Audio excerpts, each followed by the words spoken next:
or Power 9 bullshit. Those pedophiles. All right, hoping maybe I did that right once. Are we good to go? Hopefully you guys can hear me. Well, there it is. I can hear myself in the background. Fantastic. Good job, Will. There's a legend that's sung in Rhode Island. So I'm gonna let this intro thing play Told to since I hate children it. with faces. I'm also an idiot, and I appreciate you guys. Thanks for being patient with me. I had a Sargon of Akkad moment. You old schoolers will know what that means. Let's get this intro in, and then let's get to some rate. We got all kinds of stuff to do. We got lights to talk about. Let's go. But a hero, an absolute madman, who bombed the shit out of that company. No more Lotus or Power 9 bullshit. Those pedophiles knew it was nigh. That man got on a plane in Toronto, got an AK-4 and prepared to say hi. Adam Worski, axe-wielding maniac. Hasbro, you fuckers, we pray for your soul. Adam Worski, getting away with it. Touch that boy's hole and you'll pay Adam's toll.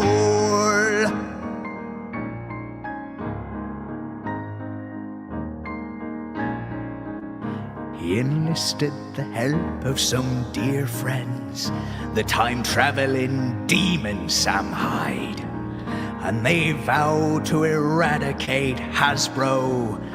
They crashed the plane, kicked the door, went inside. There was blood on the ceiling, screams echoed for miles as Adam lay waste to his claim.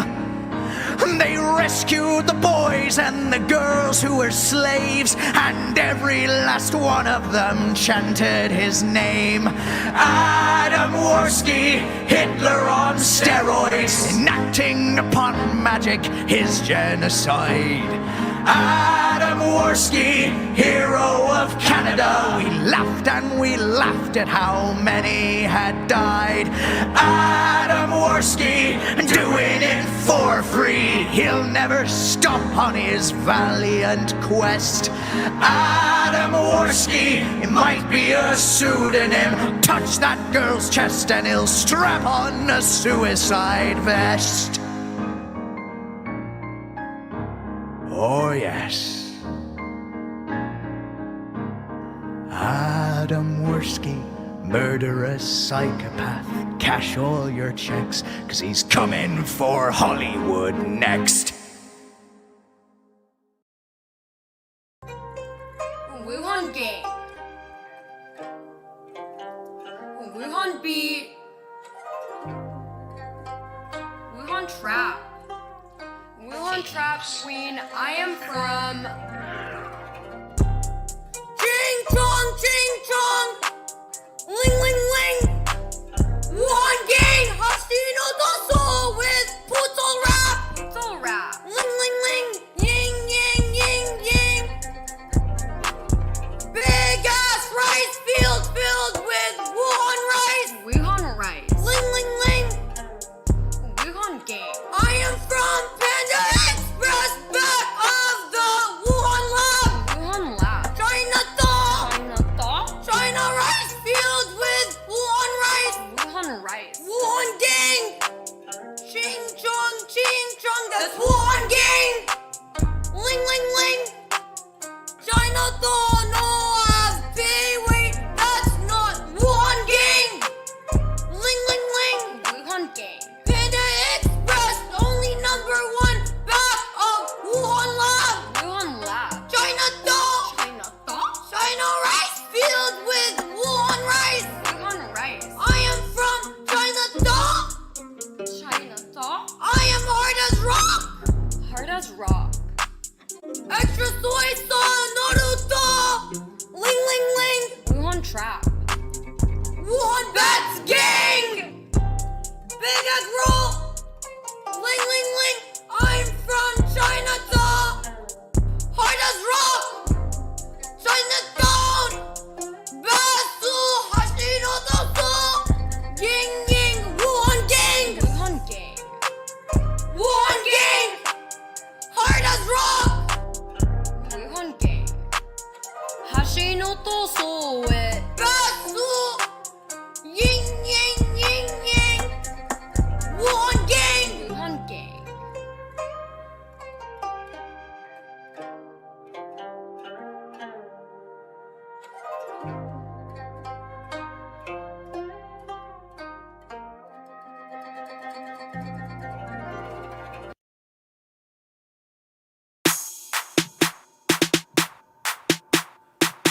I am the new honky tonk of America. Please bear with me one time. Boys and boys. I mean, it starts with an idea, you know, and then it ends up like somewhere right here. Can I get it one time? Yeah. Bow, bow. Just neon, designer drugs, how I'm feeling. Fuck my girl to the weekend, nigga. I'm like prime time, like Geo. Catch me up in the backfield. If I backfield, then I can munch that. Nibble long little hairs down your ass crack. Yeah, I does that. There's nothing that clap I can pack. Y'all look like sardines. Man, I'm in this bitch all night, need somewhere to sleep. Trying to get that cream, the panties wet like pea. Couple thoughts on my hot dog, something like pinks on my Bobby Brownson. My parade got everyone talking, but I don't hear nada. Smoking that OG Bobby Johnson saying fuck that neon life. Just Neil. Hey. Hold up. I been slipping. Hey. Going hand, bro. Like Mia. I do it for the kicks. I got my threes on. Nigga did everyone this. I be that. Nigga did everyone this. Give me that grip. Give me the grip. Yeah. Okay. Cloudy all day to the PM shit. Trippy King shit like Steven shit. My style look like European shit. My eyes look like the Korean shit. I'm an angel or a demon, I don't know what. Believing I'm confused like a fucking zebra. Arriba, fuego, latino, caliente, I be there. Trying to get my numbers right, bingo. Going 100 niggas, see no. Man, I'm working all night like a casino. Man, I do it for my cousin and my theos. Smoke a whole fucking kilo, yeah. I wrap it up like burrito. Shit, I'm tripping. I come back when the beat start. Oh! Nigga that never win this. I be that. I be that. Nigga that never win this. Give me that grip. Give me the grip. Give me the grip. Give me the grip. Give me the grip. Give me the grip. I'll be coming back. I'm zoning off. Do the sign of the cross cause I'm high as fuck. Kiss the moon and the stars like. She get on, I get on. She drug up that spin out vodka. It's not I'm going, I'm flowing. I just dropped the four and it's slow rolling, pulling. I'm rolling. Now watch how I do it. Boom. Mark that electric, that ain't killing it. Ooh, that's that Marvin Gaye. Smoking caviar, go days in California, late to Hollywood all day, just trying to figure out a way so that I can pays, but I can't. The bass smells my face. Nigga, they never wonder. I be that. I'll be that. Nigga, they never wonder. Give me the grip. Give me the grip. Give me the grip. Give me the grip. Give me the grip. Give me the grip. Swag. Bright lights, take a walk with Jesus. Bright lights, take a walk with Jesus. You see the bright lights, take a walk with Jesus. Bright lights, take a walk with Jesus. The bright lights, take a walk with Jesus. You see the bright lights, take a walk with Jesus. Bright lights, take a walk with Jesus. Gonna. They ain't ready for me. Nah, they ain't ready for me yet. Might click clear.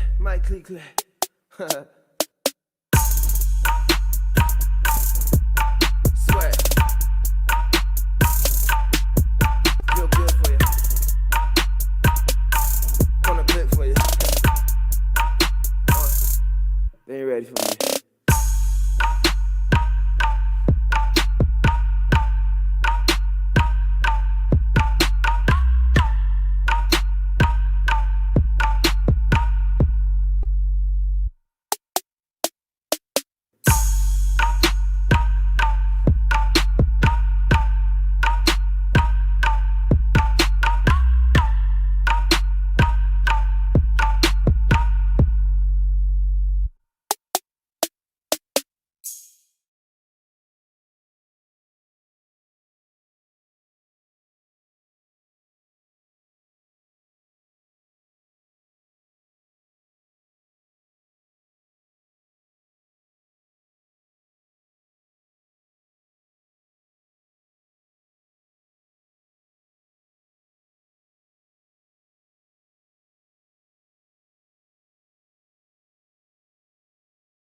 Audience, thoughts?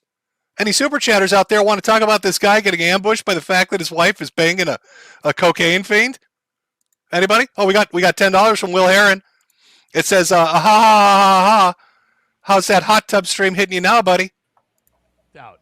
35 seconds to go. 75 away. Links are in the chat. $5 from Will Heron says, thanks for the content. Thank you, Will, and thank you for your clips. They're very good. I watch them from time to time. Well, Heron, good stuff. How is everybody doing today? Thank you all for coming and hanging out. We got quite the crew with us. Senor Carlos Peligro. What's up, buddy? Hey, I'm not really Spanish, man. Don't do that to me. Andale. And then I got the our Dr. Chow. What is up, man? Thank you very much. You're busy today, man. You're all over the place, hanging out with the Mud Shark. Now you're here. You're like the Ray guy. Yes, sir. Thanks for having me on. Good to see you again, man. It's been too long. And Carlos, likewise. It's been a while since we've been on stream together. But for anyone who doesn't know, Carlos is the one who got me started in this whole game. So don't blame me. Godfather. Don't blame me for that shit. You got me on my first show, bro. Did I? Oh, all right. Nice. Nice to meet you, Will. That pleasure's mine, man. I really appreciate it. You always have a good time. I love your tweets. I love everything you do with Ray and Tukey and Obnoxious John and all them. Just hilarious. You're one of the funniest guys in the Dabbleverse, and really appreciate your time. Yeah, it's been like a month since we've been on here kind of hanging out. I got lights going on in the background. Might as well address that first. If you have any issues with strokes or anything like that, or seizuring, that kind of sucks. Sorry about that. But so like 15 years ago, me and like some friends came together and like we were gonna like start a DJ booth company and stuff like that. And so we did like 2 gigs and everybody like went their own ways. And I was left with like $1,500 worth of like DJ gear. So I have all these lights and stuff like that. And I just figured I'd try to use them. But like the color ones and the moving ones kind of like only move unless you talk or like make noise. So gonna work with that. Or we got like the pro light. We could do that. But what do you guys think? Color or? This is production stuff, man. Yeah, I say, yeah, put on the light a little bit. Not too much. The one that you have by you. All right, let's get back to looking like a human. Yeah. So Danger looks great as usual. You can't not look good. Good for a pile of laundry, motherfuckers. I drove 5 miles to get here. 5 miles. Doing this from my office, goddammit, because I'm got a renovation thing going on at home. And I was like, Will sent me the link. Shit. I know it's a once in a lifetime kind of thing. You got to jump on the opportunity when you get it. And you did. And hopefully it'll get you a subscriber. You're welcome. But thank you for coming and hanging out. You know, we got homies here. I kind of want to show you a homie video to kind of get people warmed up. I know we're kind of ready to get that Ray thing going. And I just love this StreamYard because it's been a tiny, but like I said, about a month since I've been able to jump on and hang out with you guys. So let me pull this one up.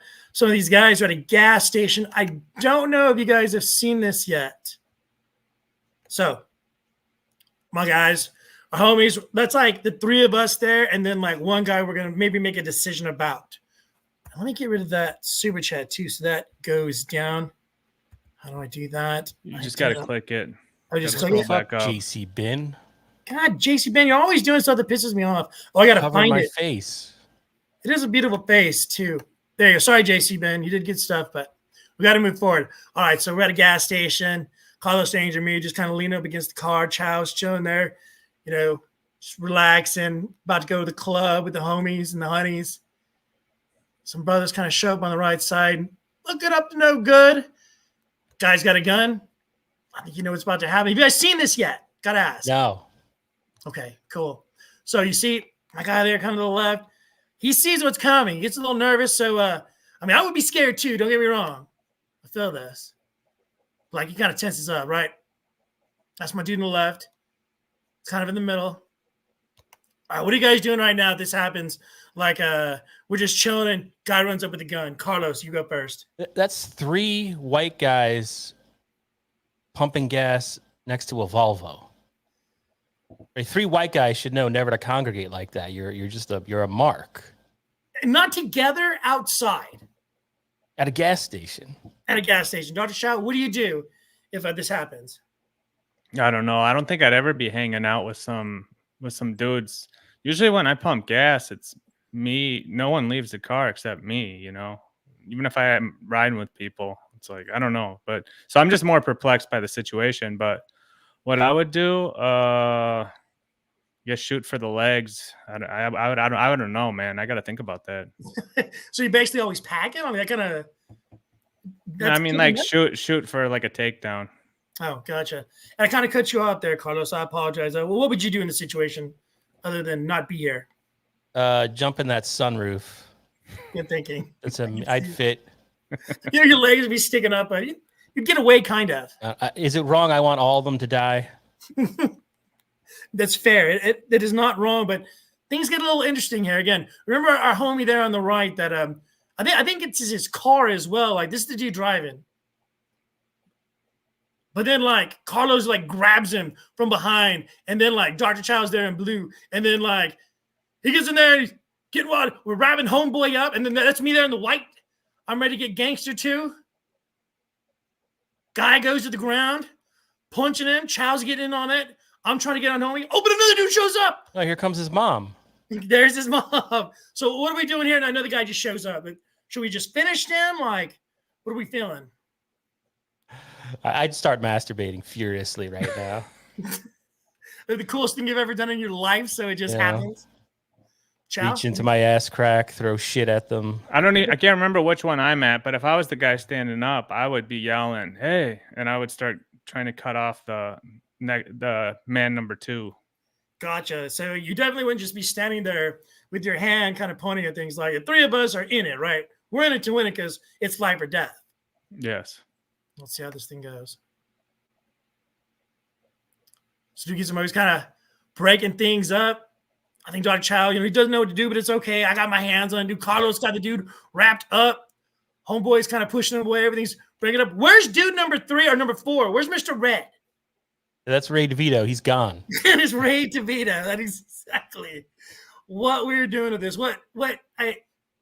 This whole time, dude's doing nothing, but the three of us getting in the mix. Still going at it. Throwing hooks. Look at me. I'm ready to go. Almost fell down. Now the white boy has the gun? Yeah. Things change. Look at the dude in the red. Nothing. James Spader just appeared. I mean, come on. Exactly. Look at him just chilling. Three of us ready to go. Gangsters ready to fight. Look at our guy there in the red. All right. Pretty much kind of ends up. We all get crazy. What do we do to the guy in red? Is he in the crew anymore? Are we moving on? How does this go down? The only thing that comes to mind is gang rape. Like something to he's submissive. You have to teach him something. They do that in prison, right? I don't know. You run a train on the guy. I mean, there's got to be a huge adrenaline spike for everyone, but the guy in red is just chilling. So it's like, I think we'd be celebrating if we had the three brawling, and then we'd be like, what the fuck were you doing? You know? I mean, the gang rape would definitely get his attention and he would remember it. So I'm not leaning towards Carlos Danger, but I'm thinking at least he's out of the crew. Carlos, it seems like you want him around still, or? I don't know. This whole thing. The guy's wearing a shirt with the collar popped, I think. He's holding a fake weapon. It's like 1994. The other guy looks like a fat Aaron M. Holt from this distance with his hands up. He will do that. All right. So that was a little bit of a kind of a palate cleanser. I say we get into a little bit of the Ray DeVito stuff. Jesus, I'm confused now, Will. What are you confused about? I thought it was going to end in violence, but it just sort of. Oh, we can keep going. I just like. Is that a story you covered? No. I just saw this. The one guy just went like that. That was pretty cool. Very white. Yeah, very happy. Yeah, we're celebrating. Dude's kind of excited. Arms are up. What are we doing in the red? Still nothing. He's hiding behind the dude in blue. It would be great if the white kid now accidentally shot one of his friends. That would be the kicker. Shot the dude in red? You know or the guy in that Camry, the perpetrators. I guarantee there's 2 kids in the back. There's 2 car seats in the back seat. Yeah, exactly. All right, let's keep going. This is just about over. Nah. Well, just kind of get calm down and everything. One guy's doing a Kevin Bacon dance. Right. Screaming, yelling at the car. Now he's gangster as it goes away. Wow. So again, I think dude in red, he's out of the crew from here on out. We're done Don't fuck with NSYNC. Well, yeah, exactly. That's the best boy band fight ever. Carlos Danger, you're in fuego today, man. You're always in rare form. I like this, keeping everybody sharp. Leo Gunn is in the chat too. Wow, we really got some people. Is that Gonzo? Gonzo Shitcock? Legend. Oh my God. We know some peeps. He is hilarious too. And the way he goes after a Boschetti, oh my God. In MLC, I'm crying. And Leo Gunn is a Ray confidant, a Ray expert. Chow tries to take the crown. I got an issue with Chow. Claiming he's the professor of race studies. Yeah. No. I'm not claiming that. I've been given that name by other people. But... I watched you on what's his name, Zumox stream earlier. Saying I knew the most about Ray. Yeah. I was offended. You know him much more intimately than I do. I can guarantee you that. You know, you guys do your sleepovers. Chad, I defer to you. We fuck. Chad was prep tonight. He had clips. It was a totally new Chad emerging tonight. I thought, yeah. I saw that too. Kind of chill, throwing out plugs to people and stuff like that. Like he was. Is that your influence, or is he medicated? What's going on with Chad? Chow? You know, he's motivated for some reason to put in a little effort. You know, the clips that he's grabbing that from Will or from other people, but at the same time, I urged him like, hey, you should go live more. People love the Ray DeVito show. His hatred for Ray has inspired him. Yeah, so I think clip show Dabblerverse thing. And I think he's starting to enjoy it before, because you know how like he used to be like, man, I can't stand him. Drive him nuts. Just he was alone. Him. Yeah. Now he's enjoying it. He's reveling in it. So. All right, so let's talk a little bit about Ray DeVito. We got the Ray Whisperer. We got the Ray Institute here. And then you got me. So I saw this a little bit earlier today. Ray was getting pissed off. He was screaming at OJ. It was all over the place. I'm glad you guys are here to kind of break things down. Definitely tell me when to stop and such, because it gets a little off the track. And like, I know you guys know what's going on with this. So let him go. He's got a 1,000-yard stare. I know what's going on. Oh, and shout out to Robert Makako or something like that. That's his clip. Good job out there. Clippers United. We'll talk about that later, but let's get into the Ray stuff. Oh, Ray, what are you doing? He's thinking about women. I'm concentrating. Ray, what's up? You know there's new technology that they can use on YouTube that they can zoom in on your eye so tightly that they can actually read the scratching his balls. Hell yeah. Don't tell me, what did I just look at? Well, we'll be finding out in Franklin Sheckler's next video. Yeah, pause it right there. Franklin, there's your next. Boom. That's a name that triggers Ray, right? Somebody said in one of the chats, I'm stealing this. It's his Niagara Falls, right? Slowly, this is it. I'll also say, now I didn't see this show. I only saw this clip as presented here. There was something Ray was reading. It had to be in the chat because he was distracted. When Ray's distracted, it's very easy to tell. So there was something going on. So there's a combination. He's preoccupied with something. And then OJ, the true Ray Whisperer, one of Ray's closest friends, brings up the name Franklin Sheckler. That's all it takes. True. Video Franklin Sheckler do a zoom in Ray's eyes and show us what's on his screen. All right, you guys all know I can't talk about that dude because he cyber stalks and fucks with women, and there might be a lawsuit. You guys know that, so stop. So Sheckler cyber stalks people and stuff like that. Chow, I think you know a little bit more about Sheckler. Like, what is Ray talking about? Is any of this true? Is there any validity to this? I don't know, honestly. I just I don't know who Sheckler is or anything about. I just DM with him on Twitter. That's the only thing. But no, this is something that was fed information that was fed to Ray. I don't know who he was stalking or what Ray thinks is going on. I'm sure Carlos can give some more insight into this because but I don't like I said. You were saying earlier this is a pattern with Ray, right? When he has a perceived enemy, he hits him with this. Yeah, I've noticed that before. He kind of used the same thing on me, which is so that's kind of what I've noticed. But yeah, as far as he's very susceptible to influence, and if I'll say it like this, Ray can be told something, then he takes it and transforms it in his brain and blows it up 10,000 times, and then by the time he explains it back out on his podcast, he amplifies it another 10,000 times. So I witnessed this when he was talking about having a conversation with Mike Harrington at Gas Digital, because I know Mike Harrington too. And he said, yeah, like I talked to him and he said all this and he showed me how to stop all this. And he said all this stuff that Harrington said. And basically Harrington just said, hey man, if someone's messing with you, you can do a copyright strike. That's the extent of it. But Ray had like built it up and to try to threaten basically people saying like, oh yeah, you can do all that. I don't know. It's like he's projecting something that I think is like, yeah, you can tell he must have been in contact. I haven't talked to Ray in a little bit. I was texting him earlier. I told him not to call Minji Oriental. I was like, please don't call her Oriental.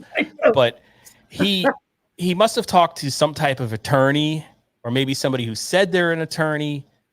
Yeah, I guess he was talking about possibly the conversation. I mean, he is really bothered by Franklin Sheckler and Chow because he ties the two of them together, and he believes that they go around and get his gigs canceled and are basically screwing with him in real life.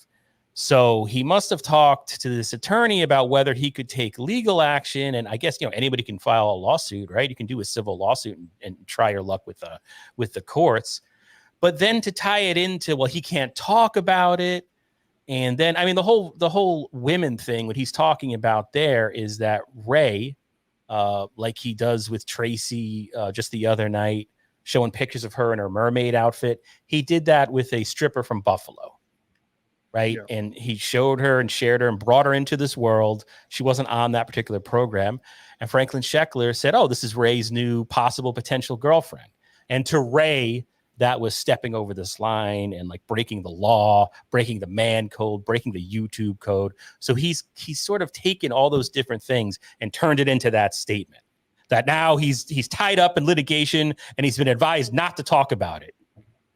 Yeah, and the attorney thing is a similar situation. So he had mentioned who the attorney was. It's his. Did he? Yeah, it's his comedy buddy that he did the rap video with, Tom McCaffrey. So he had talked to his comedy buddy and probably explained to him like, "Hey man, these guys are calling all my gigs and getting them canceled. Can I sue?" And he said, "Hey, yeah, maybe you can. I don't know." And then Ray he gives him junk in information, gets some type of information back, and then blows it up to, yeah, I can't talk about it. I'm in pending litigation, to like try to silence, which I don't know. Like I haven't called anyone. I watch Ray and I pick up on things and I jump on these shows from time to time, but I really have no interest in ever doing anything like that with Ray. And I honestly, I want Ray to be involved with more stuff because I think it's hilarious. So he's got it all wrong with me. Could you be in a room with him? Do you think there'd be like physical violence, like a John thing? Would you guys disagree and argue? Or do you think you would just kind of respect each other? Or do you think he'd come and shake your hand like kind of Chad does, where he like makes himself very friendly and such? I have no idea. I have no idea what he's like in real life. But like I said, I have no problem with him. So I don't foresee me ever being in that situation. I wouldn't be opposed to it, but at the same time, I even reached out to some of his people, like the guy who we just talked about, Leo, who he DM'd me earlier. Hey, what's this channel that you're going on tonight? And I sent it to him, but I had sent him a message like, hey, tell Ray, like this is months ago. Like I have no ill will, nothing. I'm not doing anything. And he said he passed on the message, but yeah, it's up. It all lies in the prism of his own mind, what's going on. And I have no control over that. So You just Yeah, it live is. there. yeah. Let's roll. No, stop. No, he fucks with them. Yeah, no, stop. I'm not gonna bring up the women's names because you know the fucking women. They're friends of yours, and he fucks with them. So mine? fucking stop. Yeah, so stop. This is the first I'm It's hearing not of a fun. No. lawsuit. Yeah, I know yeah, nothing there of might this. have What to is going be. on? Yeah. So, all OJ. right, I can't talk about. I got to roll. All right, peace, guys. OJ, can you explain? Ray, I've never heard of any lawsuit. This is the All first right, I've well, I heard of can't talk about this shit. I've told you. I've okay. told you guys this shit on the fucking phone, obnoxious Sean. I told it to you, Cardiff, about shit that's happened because of that Yes. guy. I I didn't know can't there's- fucking talk. Yeah, yeah. There's Okay, I a didn't lawyer know there. that it's Yeah, there's accelerated. women that he's done shit to, and they will not talk about it.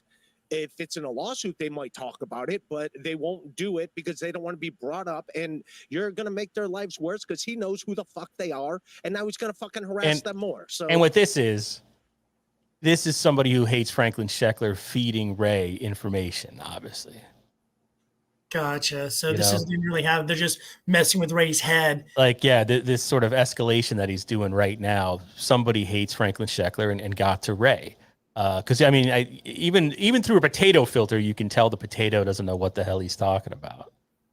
Yeah, But this Ray- is also, and I think this was said on Bedabbler's stream on whatever Saturday, this is a very much a pink blanket situation with Ray, where you say one thing and he just turns it into another. This is classic Ray. Gotcha. Chow? No, totally. And that's the part of the problem is, yeah, he's getting trolled by people. I mean, he's met once or twice or never, and he considers his best friends or whatever. And it's spinning him into all these different scenarios that he blows up and loses his mind over. And then people clip it and laugh at it. And then he gets mad at the people laughing. I'd argue that's what happened with him and Stevie Lou too. Stevie Lou is one of the most polarizing figures in the whole hackverse, right? So he's got a lot of enemies, and they said stuff to Ray. Suddenly you got Kenyatta, whatever the hell his name is, on Ray's stream. That's Ray That was pretty being funny though. We got to give him that. I mean, that's Ray being used. To What's by other men. incredible? It's incredible because Ray.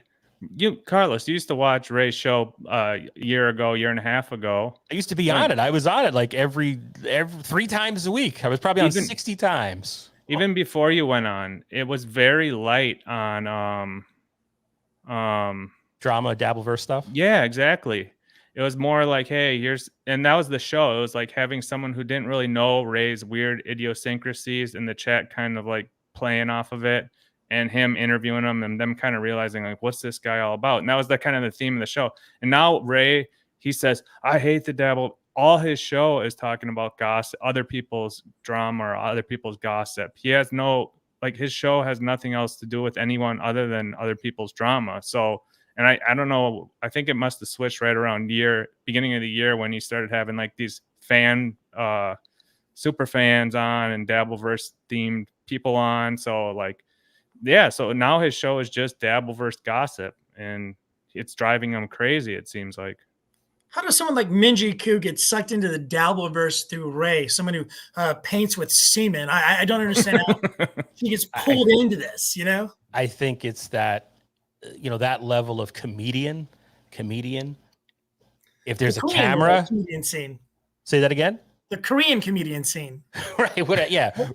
I think Ray just pulls in these green comedians, these inexperienced comedians, and they're going to be on a podcast and they'll just do it.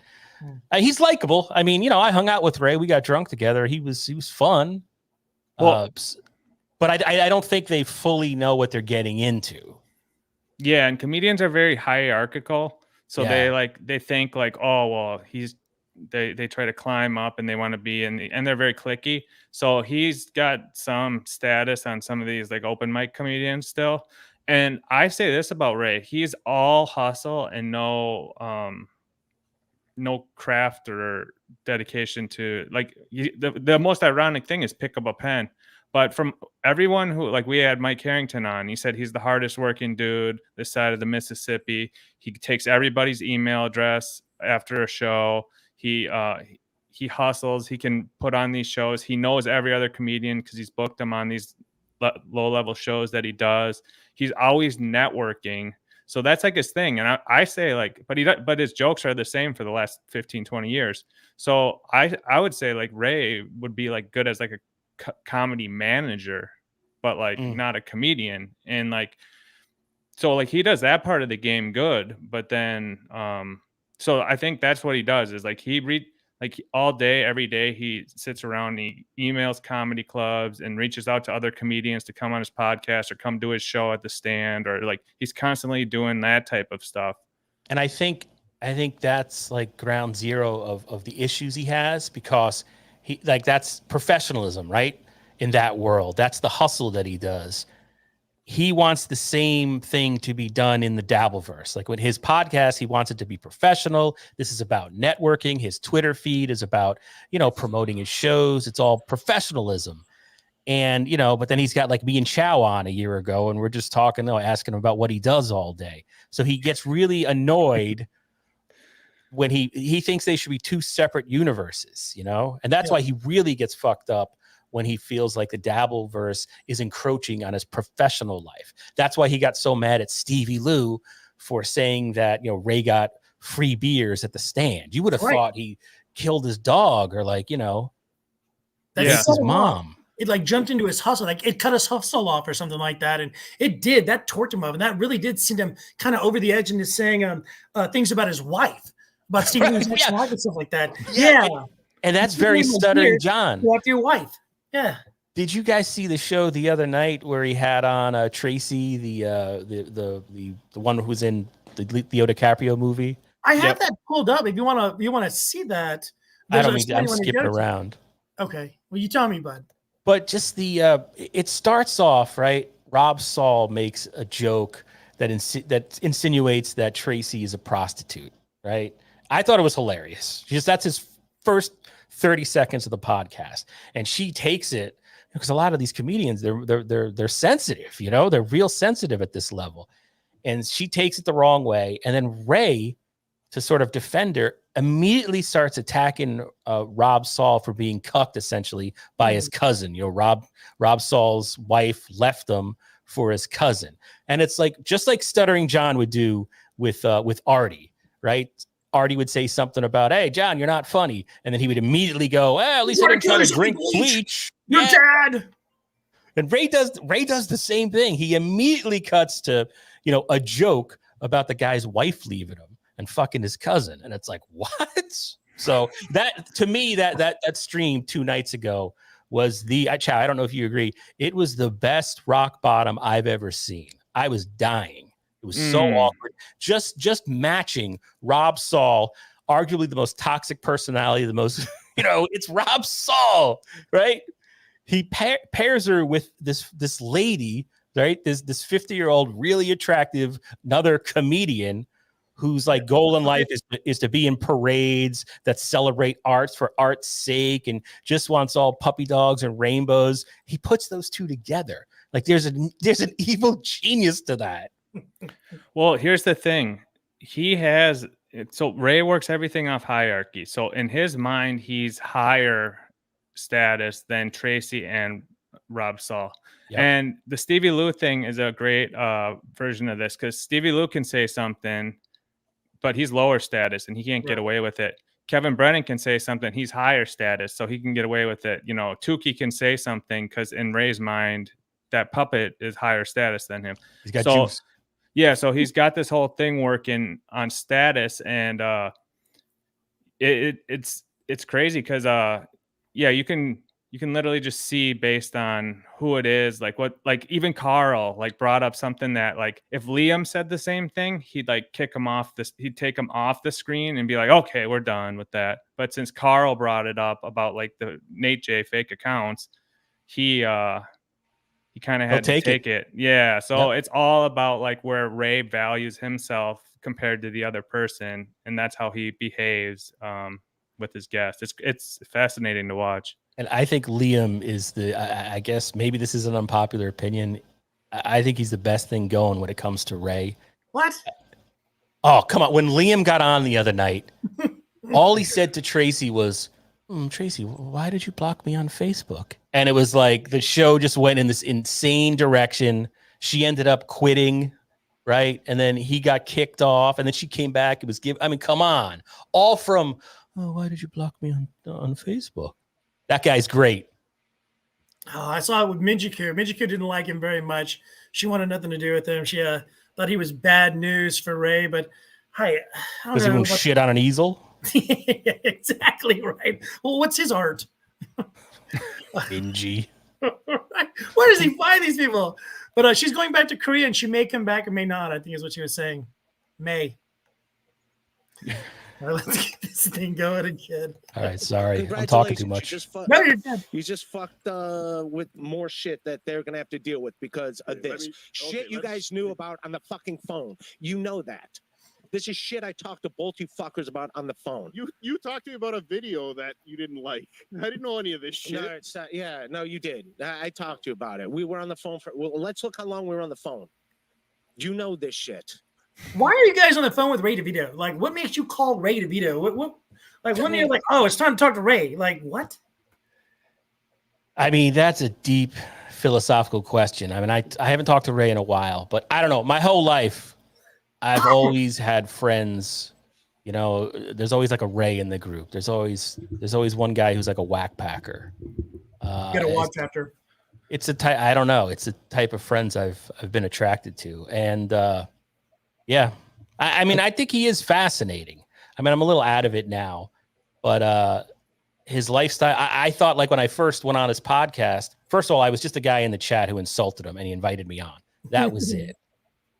And so all those episodes that I did, I was just interviewing him, right? Because I'm like you. I'm a small town news reporter, right? So I just took it as an opportunity to be like, I would listen to the Mark Maron podcast, and he would always talk about these guys when they reach a certain age and they're in stand-up comedy, and it's a tough gig, and it's a grueling gig, and it's a thankless gig. And how do you, when they're still doing it long past the age where they would have made it, what compels them to keep doing it?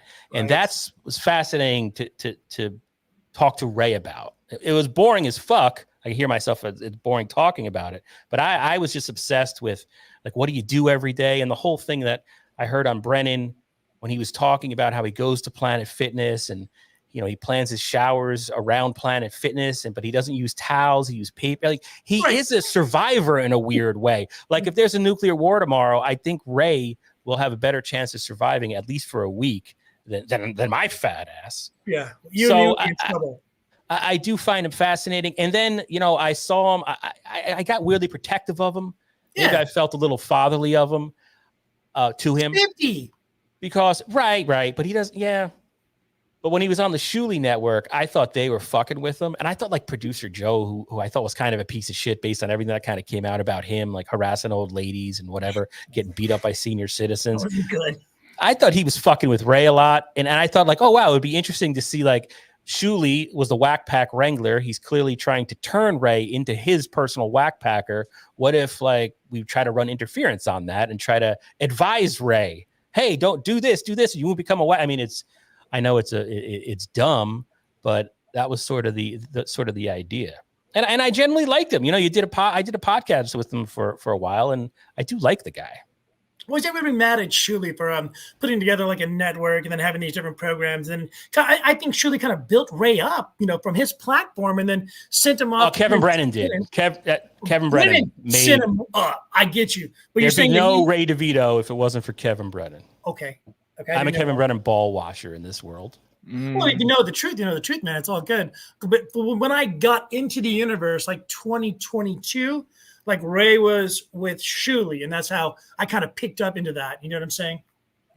Yeah, I give credit to both because they're different audiences. But I think it's like maybe. Of course, Brennan gave him a big stage, and his beef with Zumock, they're both fighting for Kevin's main affection, and being from Cleveland, what drove like us to see that whole thing on Kevin's side. But then on Shuley's side, all those people like I would say like 20% of those people who watched Uncle Rico or whatever checked out him and were like, whoa, this guy's wild. I'm going to start watching him too. So, but that's good. That's like, you learn a little bit from this group and then you pick up on this group over here. Now you're watching both. And then you learn about this stream and you're going over there. Like, it's like the clipping thing. Like, you didn't know about them until you saw the clip or you jumped into the algorithm. I don't know why everybody gets so mad about this. I don't know why Kevin Brennan is so mad and angry at everything and wants to burn the world down. It's great. Like, it is, though. It's great. It's hilarious. Need a guy like that. I think Kevin Brennan, here, I'll say something. If you look at like the spirit of the Howard Stern show, I know Chow hates this because I'm a boomer fucking old radio guy, but if you look at the spirit of that old Howard Stern show, which is dead, not done anymore, and I don't mean like shock jockery, but I mean like the behind the scenes drama, the office drama, Brennan's show is the closest to that, right? Because the rest of them are, even Shuley, it's essentially a clip show, but Brennan with like that vindictiveness, the hatred, that was Howard Stern at some point. And it was really Bob Levy. From Brennan, right? So Brennan brings what's his name, Ray, to the world. Levy, there was that time where Levy and Brennan were doing a show together. He married the Dabbleverse into the Brennan world, right? Into more of the Compound Media Hackverse. Because he's the one that said, hey, Ray, knowing that Ray was a fucking disaster, he said, we'll get him on the Shuley Network too. So that's sort of how that happened. It's a good thing, though. I like this, interdispersal and stuff like that, because you kind of pick up new fans and it brings more money into the group and all that. Again, I just don't understand why Brennan is so angry. Do you think he really is that butthurt about Ray going to Hackamania? Do you think Melton was doing that just to twist the knife into the back of actually Brennan at that time? This whole thing to me is wild. I can imagine what you guys think and see. Brennan wants loyalty and control as much as possible, and with a guy like Ray, he want control, and Ray's undying adoration for Kevin was his number one asset to Kevin, showing Kevin never really respected him, but he knew hey, this guy's Chad. Chad's but Chad had his beef with him and just gone back and forth, and Chad's had a long-standing up and down with the show. So, but Ray was always kind of I love Kevin. He's my number one guy. I owe everything to him. He really leaned into that. And then when Kevin tested that loyalty by saying, hey, if you're going to go to the show, you're off my show, assuming Ray would just be like, yeah, I'm not getting paid, or I don't know if I'm getting paid. Yeah, screw it. I'm going to side with Kevin like he has so many times before, and he didn't. And Kevin didn't want to wanted to save face and didn't want to bow down, and so now he's gone. And then Kevin probably just learned more about Ray and took the blinders off, and now I think he actually doesn't like him. So who knows though? You think it's the same way with Pat Dixon? That one hurts. Wow, yeah, I'm a Pat Dixon fan. Chow, I know you're not. Ex-girlfriend? Say that again. And then picking up the ex-girlfriend, Felicia. Wow, dude, that's pretty watchable. Cool, dude. I have been watching it. Well, I think it's the same. I think Ray and Pat Dixon have a lot of the same similarity, personalities, and I think that, yeah. They don't like to take a lot of responsibility, and but anyway, I think it is the same situation from the eyes of Kevin. And I think Kevin mainly liked Pat Dixon in the first place because he punched Gino, and then that's kind of, and beyond that, I think it's kind of I think he likes to turn things over. So, Dixon just kind of is there, but I don't know. I guess people love him. That's the thing. I never got it, but I don't think him coming back would change much. Brendan was saying that if Dixon came back, it'd possibly take down Brendan's channel. So that was kind of one of the excuses why he got rid of Dixon as well, from what I understood. That seems like cope. Yeah. Yeah. Or an excuse. Shall we jump back in? Sure. Please tell me how long we were on the phone. I don't know. Okay, listen. Franklin Sheckler, leave women alone. Seriously. If they're friends of mine, I have no idea what Ray's talking about, but if they're friends of mine, leave them alone. Find some women that I'm not friends with and harass them instead. Yeah. No, that's what the fucking thing, the problem was. He was my biggest fan because I'm the only one that had women on my fucking podcast. I was the only one.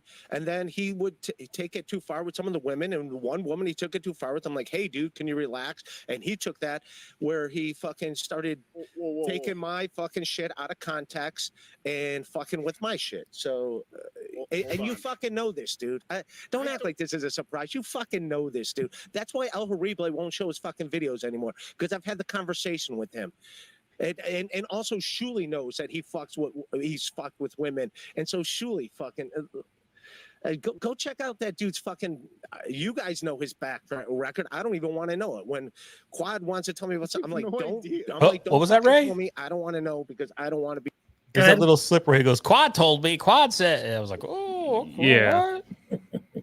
Yeah, so I noticed Ray really leaned in heavily once he started having into all this dabbler verse drama stuff, right when he started having Quad on. So that makes sense that he's telling him, feeding him information and telling him like, oh yeah, like this guy's doing this is doing this behind the scenes. So, but you notice how he like conflated the things. He did it very slickly about like yeah, he stepped over the line with a woman and then I can't even remember but then he conflated. Oh, and then he went after, and it was what you were referencing, the dancer in Buffalo or whatever. And then he started making videos about someone. So I think, I don't even know who he's referencing, the woman he stepped over the line with, but if it's Ari or if it's the Buffalo woman, but he started talking about, there's a video that he made that really makes him mad, but he's using this other thing as right, and the whole thing, I think I actually sent Ray a text message. I'm like, look, it's the Dabbleverse, it's the Hackverse. It is a collection of shut-ins, drunks, low-level criminals, failures, drug addicts, yeah, failed comics, morbidly obese guys.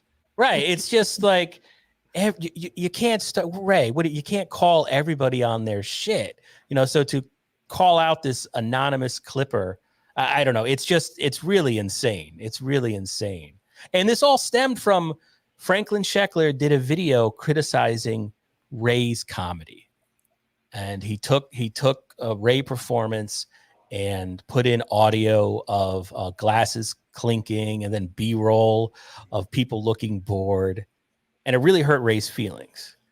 And Ray was told privately and publicly it's fair use, but he struck his channel. And he was also told, Ray, you do that, you just make the situation worse. And here we are all these months later, and Franklin, to a certain extent, has become the Ray channel. Although now Fish Tank is on. So Franklin's watching that, and Ray has a little breathing room. No, but he brought, I guess my point is he brought it on himself. He brought this on himself. Well, and that's the thing with Ray. I think what he values more than anything materially, more than his baseball cards, any money, his even his friendships, anything in his life, is the idea that he's a comedian. Because without that, he's nothing. So that's why he's so, like, when he drives long ways to do open mics, or always has to tell you like, hey, I have shows, and has to talk about his specials over and over again, even though we've all heard about Dry Bar a million times. And, that's why the Vegas thing was so appealing to him. That was an opportunity for him to get to do stand-up. And then that buys him more time to call himself a stand-up. Because if he's doing stand-up, then he's a stand-up to him. So that's why I think, like, for him, without being in his mind, being a comedian, he's very lost. So I think that's part of the thing where if you criticize his comedy, he takes it very personal.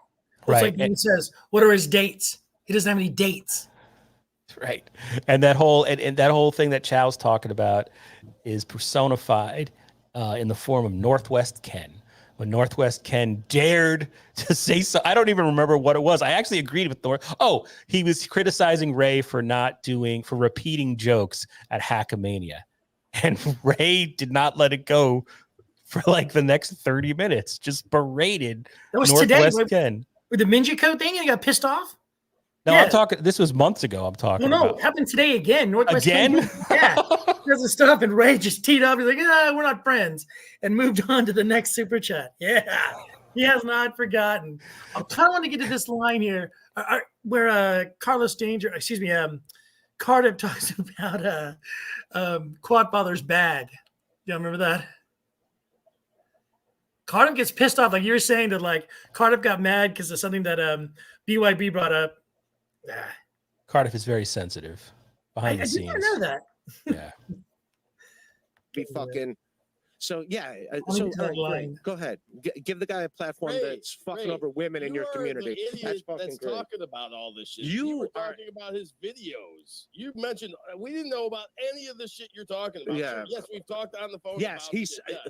Quad All knows this other he shit- cyberstalks women and he fucking he harasses them, and that's why he had a problem with me because I'm the first one to be like, dude, what are you doing?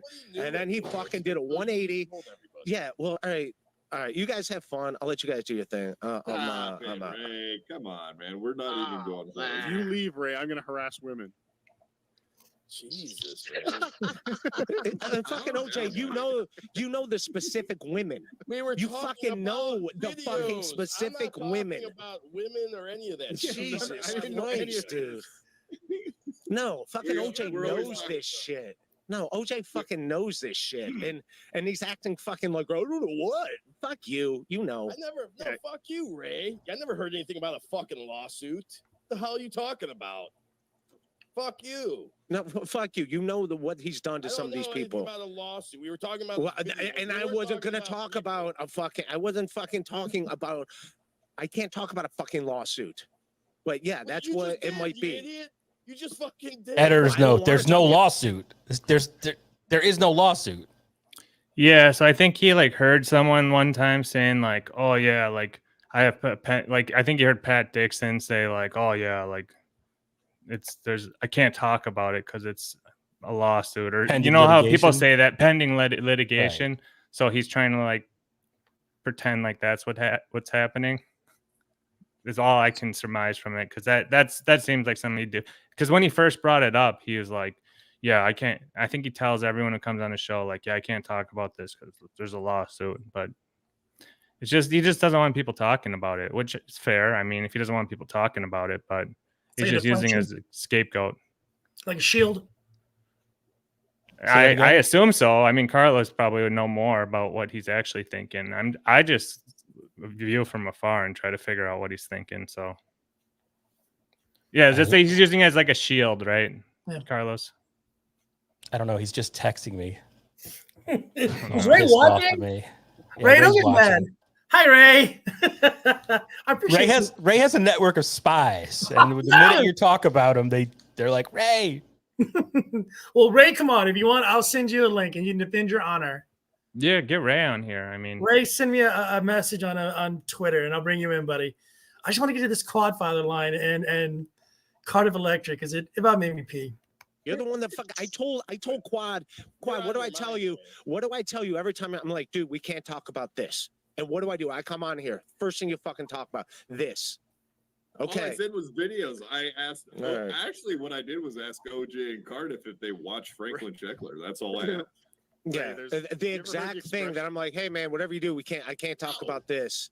I can't asked talk about OJ this. And then you Cardiff. immediately, all right, man, you knew what the fuck you're doing. All right, you guys have a good time, man. Stop And it, Ray.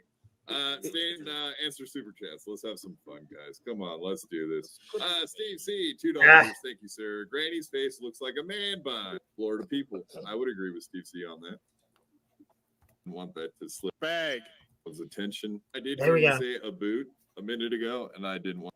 Yeah, Cardiff, I did hear you say a boot a minute ago, and I didn't want that to slip by everyone's attention.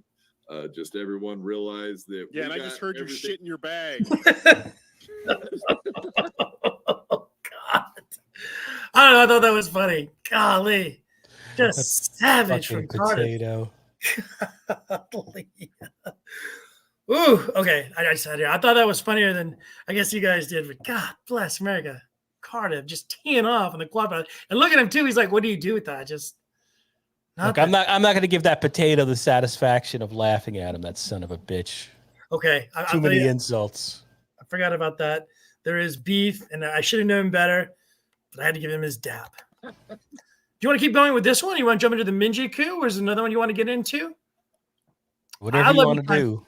Carlos, I just don't want to wait. I know you got to be up early, so I just appreciate you being here, man. Oh, yeah, look at that. Jeez. You want to do some Minji-ku then? I know that Chow just did that on Chad's stream, and I don't want everybody to see the same thing over again, so I kind of just want to keep going with this one. That way they get a little more it's pressure. fine.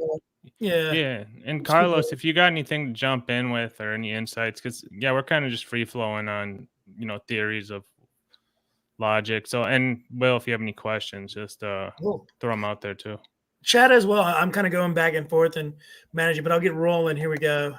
That's not very nice. You all are starting. Oh, and real quick too, if you want to give him or send him to my Twitter, I'll bring him on.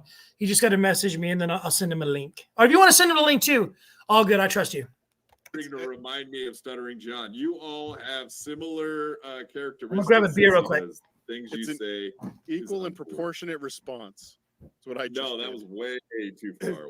No, it was the same as accusing me of being Canadian. I hate those people. I'm just glad you're not in a wheelchair anymore like me, locked here in my prison in my cage of a wheelchair. That's karma. Yes, thank you, Steve C. Yes. Noga. $3. Thank you, Noga. Do your plugs, Ray. Do your plugs. All right, man.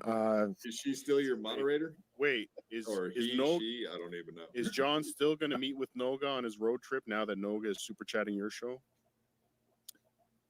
Oh, I don't know about that. That's not as funny. That's Noga. Where were you, Noga? Right? What? Oh, did you put up a picture? You see that? That's Noga. He does that all the time. He draws pictures of people? Oh, that's the Noga. Yeah, he did it on one episode, and now whenever that person chats, he puts it up. Is that the thing that Kevin was talking about a while back where he drew a picture of someone? He drew one of Kevin, too, yeah. He's a pretty good artist. Not bad. Maybe you can... I'm texting Ray telling him I sent you the link. All right, cool. You can come in and we can tee off on him. Or, we can hear his piece. I respect Ray. He's just a man doing his job. Yeah, the man's a survivor. He is. He's got hustle. Exactly. He's moving. He keeps going. No matter what happens, he just keeps getting up and he puts his foot in front of it and moves. Good for you, Ray. My name is Raymond, and I love to make my drawings. All right.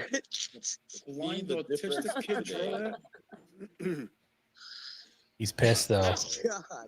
That's the Ray pissed face. That's that butthurt face. That's not resting bitch face. That's his butthurt. He is. Yeah. His feelers are hurt. You know how many women have seen that? It's the last thing they ever saw. You get a pissed Ray. I-80. Dead eyes. One at a time. Carlos, did you really do news? I thought you had said something like that. Yeah, I'm a reporter. I've been a reporter since 1998 consecutively. TV or broadcast or what? No, I work for, it's newspapers, and now I run an online newspaper, nonprofit. Oh, that's awesome. Since 2009. Within your community? Yeah, we cover 3 communities in Connecticut. Man, that's fantastic. You get it. You understand. Yeah, I'm so excited when I first saw your Kevin Brennan expose. I was dying, and I was like, oh, my God, this guy. Because at first I thought it was fake. I thought the entire thing was like... No. Done by whoever, but I was like, oh my God, there's a reporter who loves this shit. So yeah, it worked out perfect because it came out with TMZ and then it came out like in Wikipedia and stuff like that. So my boss was like, run with it. I had the Alex Stein on too. You remember when Brittany Griner was getting released and Alex Stein met her at the airport? Yeah. So you interviewed him as well. Yeah, I had him on as well. So your bosses never give you shit? They never say, hey, Will, you're hanging out with this Chow guy? So my boss is they kind of know and they kind of don't. But my main boss, when my phone just rang about 15 minutes ago, that was him calling me to go drink. Okay. My boss, it's really, really cool. He headhunted me from El Paso, and he brought me to Lafayette. So like him and me used to party like rock stars in El Paso, and he knew that I could do sports, news, and weather. So when he came to be the news director here, he brought me as like a triple threat, and then I just basically do sports. But like Okay. covered like a triple murder like a month ago, and then I had to anchor news like 2 weeks ago and stuff like that. So and I can still do weather. So yeah. Oh, damn. Yeah, but as you know, I spent the last week.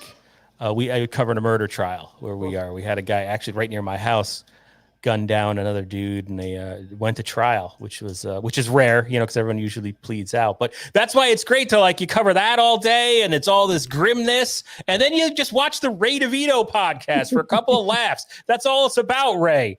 Ray's sending me terrible texts right now. Ray, come on. So like, I got Carlos.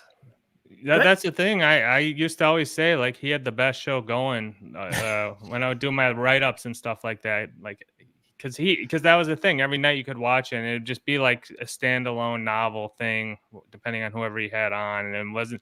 Now it's like all drama. You were telling a story about covering murders and stuff like that, Carlos.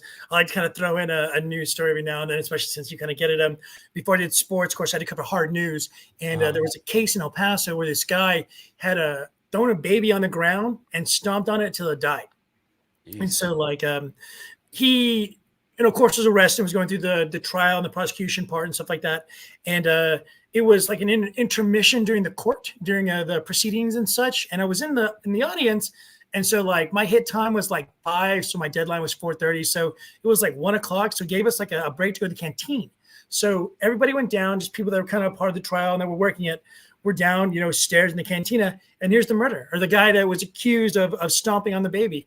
This fucker is like standing next to me in the line because he's out. You know what I'm saying? Like he's not in the jail. So he's out. And he's standing right next to me, and we were just slowly walking through the lunch line. I had like burrito, and he had like nachos. And I'll never forget that. He was only like 5 feet tall, maybe 5'2". All I could think about was picking him up, throwing him on the ground, and stomping him till he never breathed again. But like, you just kind of do your job. And I just remember kind of shuffling along, and just. There it is. Yeah, Court's wild. Court's its own reality show. Just hanging out. I like to get there early because you just hang out and I was there on Friday? No, Monday was closing arguments. I mean, this is probably boring, but this lady just got out of jail and her fiance's there to bail her out, and they get into like almost a fist fight with each other. It's my fucking birthday, and it's like, you owe me $100. Stuff like that. They fight with the attorney or something like that right before they go in court. Yeah. Court's like, very much like the Dabbleverse, just 100%. The hallways. I got that camera going too, and people are like, how dare you watch this? How dare you get in your face and stuff like that? Like, man, I had one girl, sorry for another story, but like, it was a sad story. Some dude had died, and I had to like interview the person next door. And so like she came out screaming and yelling, getting in my face. What's wrong with you? You don't know how they feel, rah, rah. And this chick is like in my face, and like her boyfriend's right next to him. And like, dude's like 5'5". I'm like 6 feet, like 250. And like, she is just tearing into me. And like, there's nothing I can do. I just kind of, yes, ma'am. Yes, ma'am. I'm looking at this dude like, I'm going to drop you here in about a second if you don't get your check. And like, he looks at me and he just kind of like does one of these. And that's when I knew, it was like, all right. You know what I'm saying? Like, she's probably done this before. She probably can't control her emotions. So it's just, you take it and walk away. But yeah, those raw emotions, man. Yeah. Everywhere too. Like, what are you thinking? But it's always domestics too. Yeah. But that's like what I was doing. I don't really do the podcast anymore because I got much busier in January. But my like little approach was just to cover some of these things, from that perspective, sort of that journalistic perspective without like, because I'm not funny. I have no talent, but I would just try to like interview Ray and just like Chow was doing, because Chow would do these weekly rankings. So I stole his idea and turned it into a show essentially. Oh, good move. I like that. It's good thinking. Want to get back into happier things? No more dead babies. Or dead Ray. Ray's a killer of women. Hopefully not. So. We actually have a celebrity in the house right now, folks. Have you ever heard of a little band called the Rolling Stone? Stones. Well, we actually have the lead singer of the Rolling Stones here to grace our presence right now. So welcome to the stage, Mick Jagger. Hey, Ray, it's Mick Jagger. I heard you're coming to my show tomorrow, and you better not turn up, you piece of shit. I heard you're a pedophile. Anyway, see you later. He looks great. He does. He looks great. And then he fucks the camera up, and all you can see is his ceiling. Like Yuzi? Yeah, that never gets old. I never get sick of the drunk Irishman coming in and disrupting a stream. Where do they find Yuzi? Like, what's his lore? I remember him like a couple of years ago and stuff like that, but he was it like who are these podcasts? Just found him, or how did he stumble in the door? I mean, when I started watching Dabbleverse stuff at the beginning of the pandemic, he just showed up in my algorithm. I believe he first started doing like wrestling YouTube shows and had some success doing that, and started off another thing. And he's just kind of a pop culture guy. And then I guess got eventually on WATP. And I know he was a Brennan fan for a while, but yeah, that's all I know. I think he was primarily wrestling. Am I right, Chow, or am I just talking out of my ass? I think so. I honestly don't know. I've never seen any of his stuff pop up in my algo. We had him on Mirror Musk once. I think he's entertaining, and I've seen him around doing this shit, and I see him on Twitter, in kind of in this Dabbleverse thing, but I don't know. I don't know his whole story or anything. I know he does a show, basically. So I didn't watch this fully through, this Ray Devito one. Does it get better? Is there more stuff to it? Or? That's the highlight. It calms down. Yeah, that was it. It was Ray kind of getting real angry, and he got over that. I mean, it's not like this is like a week ago or so. Would you be interested in doing some more Davinsky, or do you want to? Because I'd be curious to hear what Carlos has to say about Winholt and Rekieta and all that stuff. You cool with jumping into some of that, Carlos? I'll stick around for a little bit longer. All right. I can't stand Aaron Imholt. I mean, just too many wins, bro. Oh, right. I figured it out this week. It's just the way. I mean, everyone talks about his fake radio voice, but like he talks from his chest. Is that like a broadcast thing, Will? He just talks from like the upper part of his chest, and it just.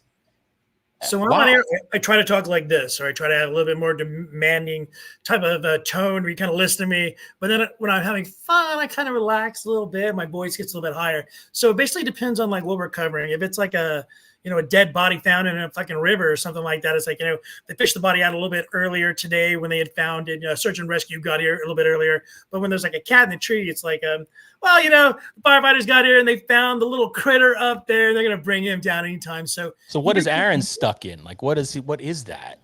So like, I was watching this thing like a few minutes ago a few hours ago when they were talking to Aaron and like, it was an interview that Chow did with him. So I'm kind of going to give out the whole bit that I was going to do a little bit earlier, but like Aaron was telling him that he only worked in Minnesota in that station on air, actual air, for a month. So what? I don't know where Aaron is getting all this like 20 years of experience that he says that he has, because he said he's been doing it since he was like 18, 19, and so here he is now. I don't get it. Yeah, he's just one of those guys. Like, give me a piece of gum, I'll show you how to chew it. I think a lot of his, to me, I'm not a Cumia guy, but when I see clips of Cumia and I see clips of him, it sounds similar. So maybe he learned it from that, being like a fan of Cumia.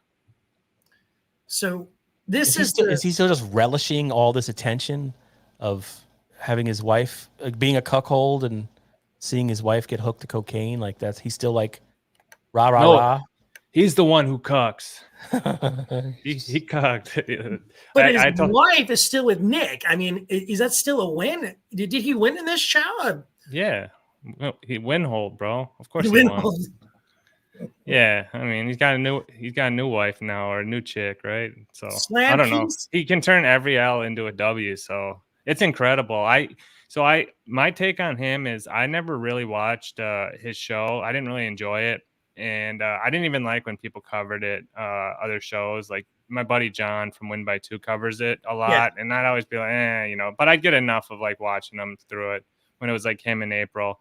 But when all this drama started playing out, I started watching it a little more and trying to figure out. And it's incredible, like his fortitude to just keep winning and keep going through it all, man. It's something else to watch. Chow's so disturbed. It doesn't. You don't want to kill him or punch him. Like he's just so fucking hateable. But you're just fascinated, like as a specimen.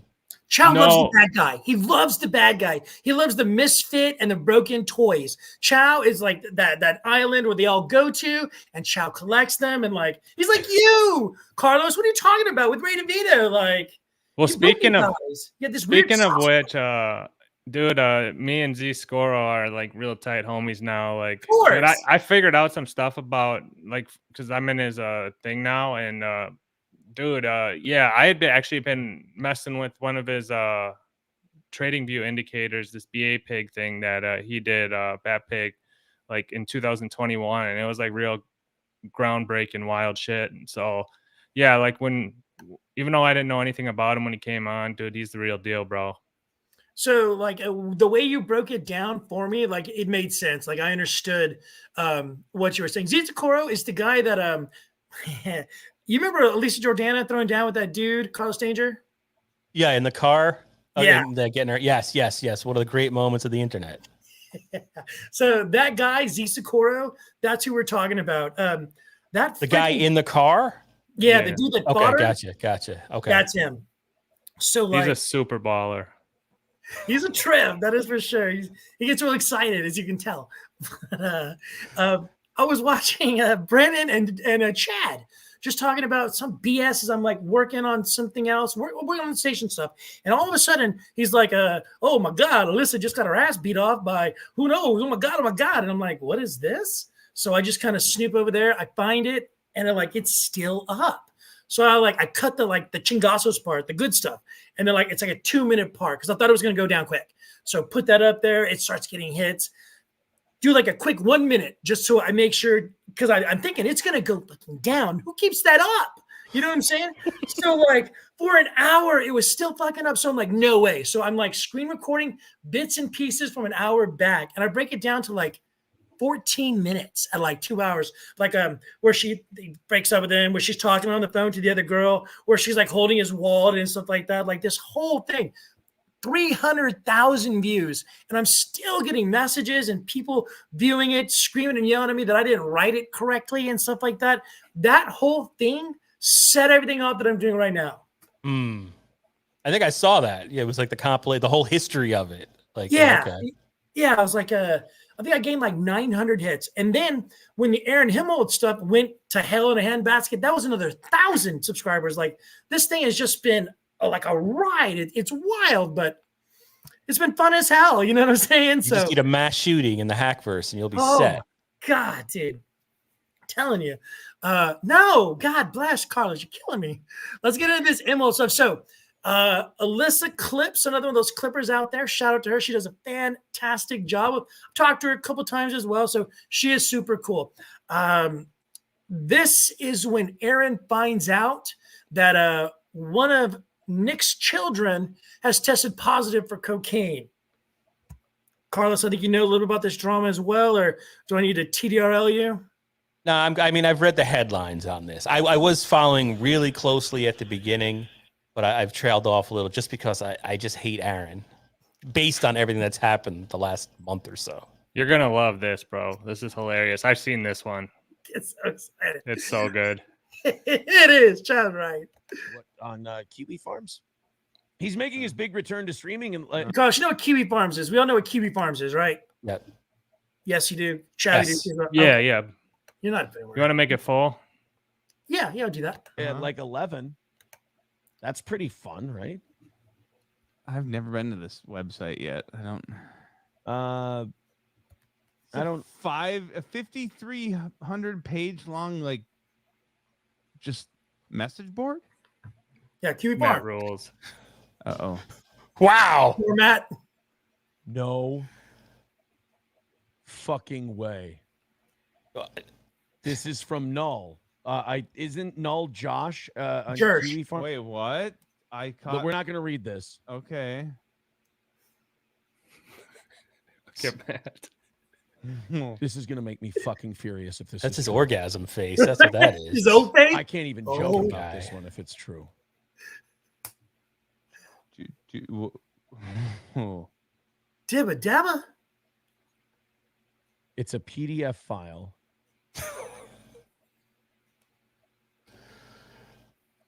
Good description, radio guy. Placed out of the house. Thanks for the Children help. Were subject to hair follicle testing.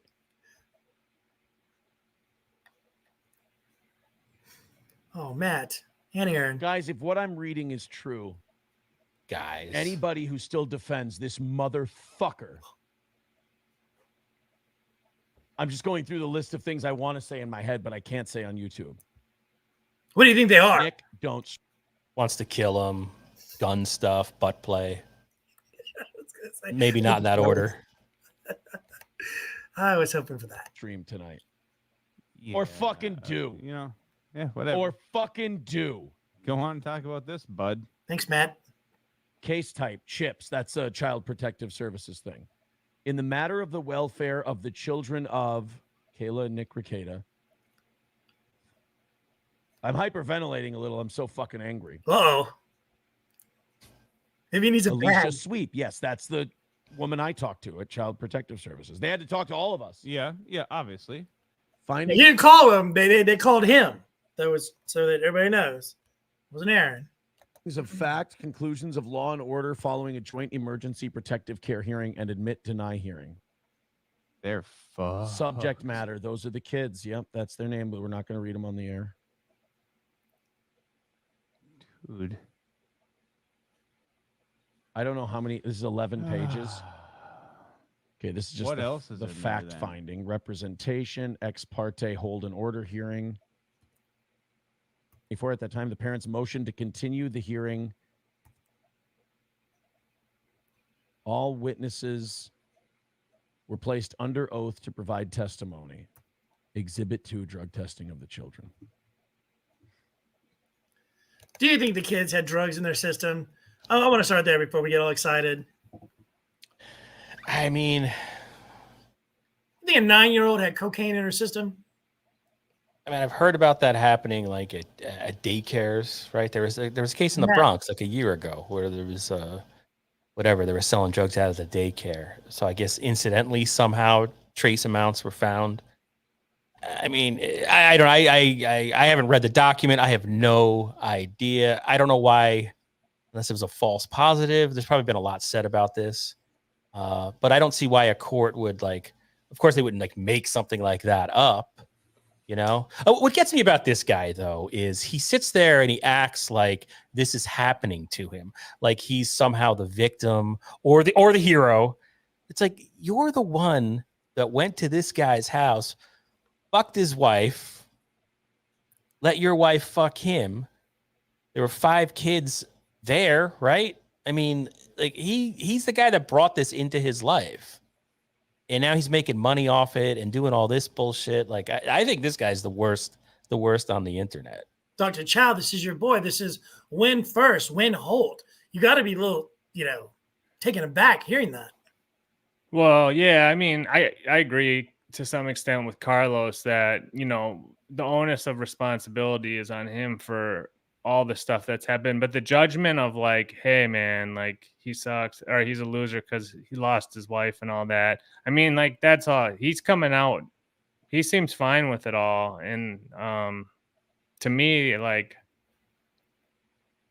I guess I would say he's kind of lucky, because based on what I was watching at the beginning when this was happening, it seemed like he could have gotten tied in deeper or, might have been there potentially when something like this was going to happen. So to me, it's like,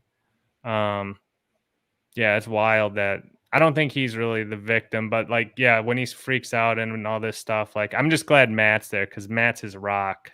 And Matt keeps Johnny him Chopsticks? stable.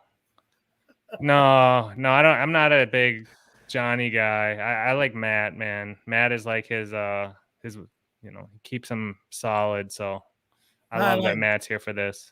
I like Johnny Chopsticks, man. I like his sassiness. I like his bitchiness.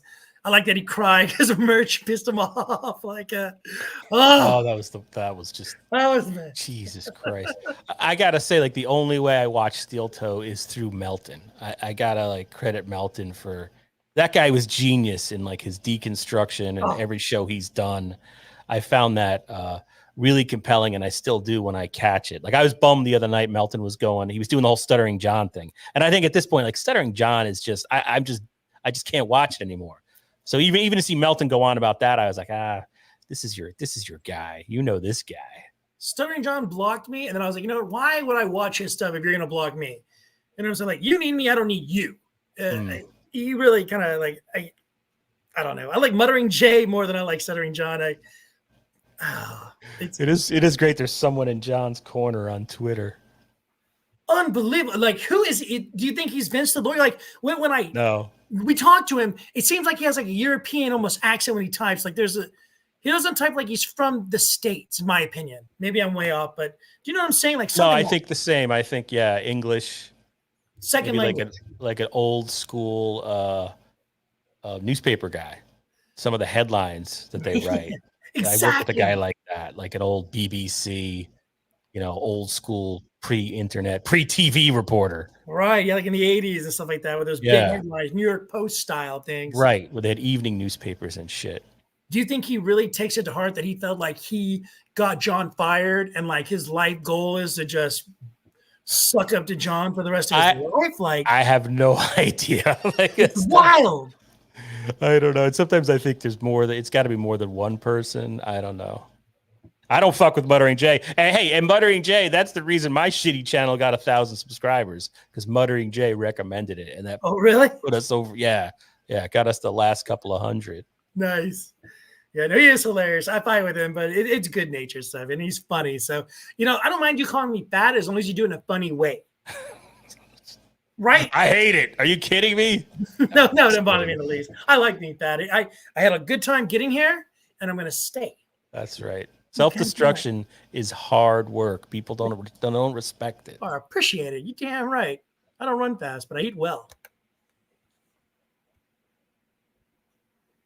Upon executing a search warrant, we know about this. After being placed out of the home, the children were subject to hair follicle drug testing. All of the children, except for blank, tested negative. Blank tested positive for cocaine at a level of over 5,000 with a cutoff of 500. I don't know what that means. I don't know what that means, but the fact that there was any fucking anything in there. Performative. The child should...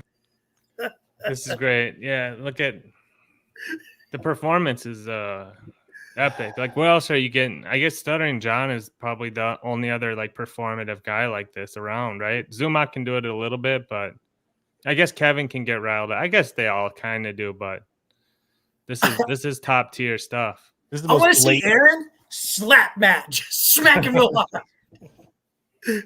Grab him by the shirt and be like, "Why? What the fuck just happened?" Fucking Matt. The guy whose wife I was fucking is not that decent. I gotta watch Matt's response to all this. He's like still basically has the same look on his face.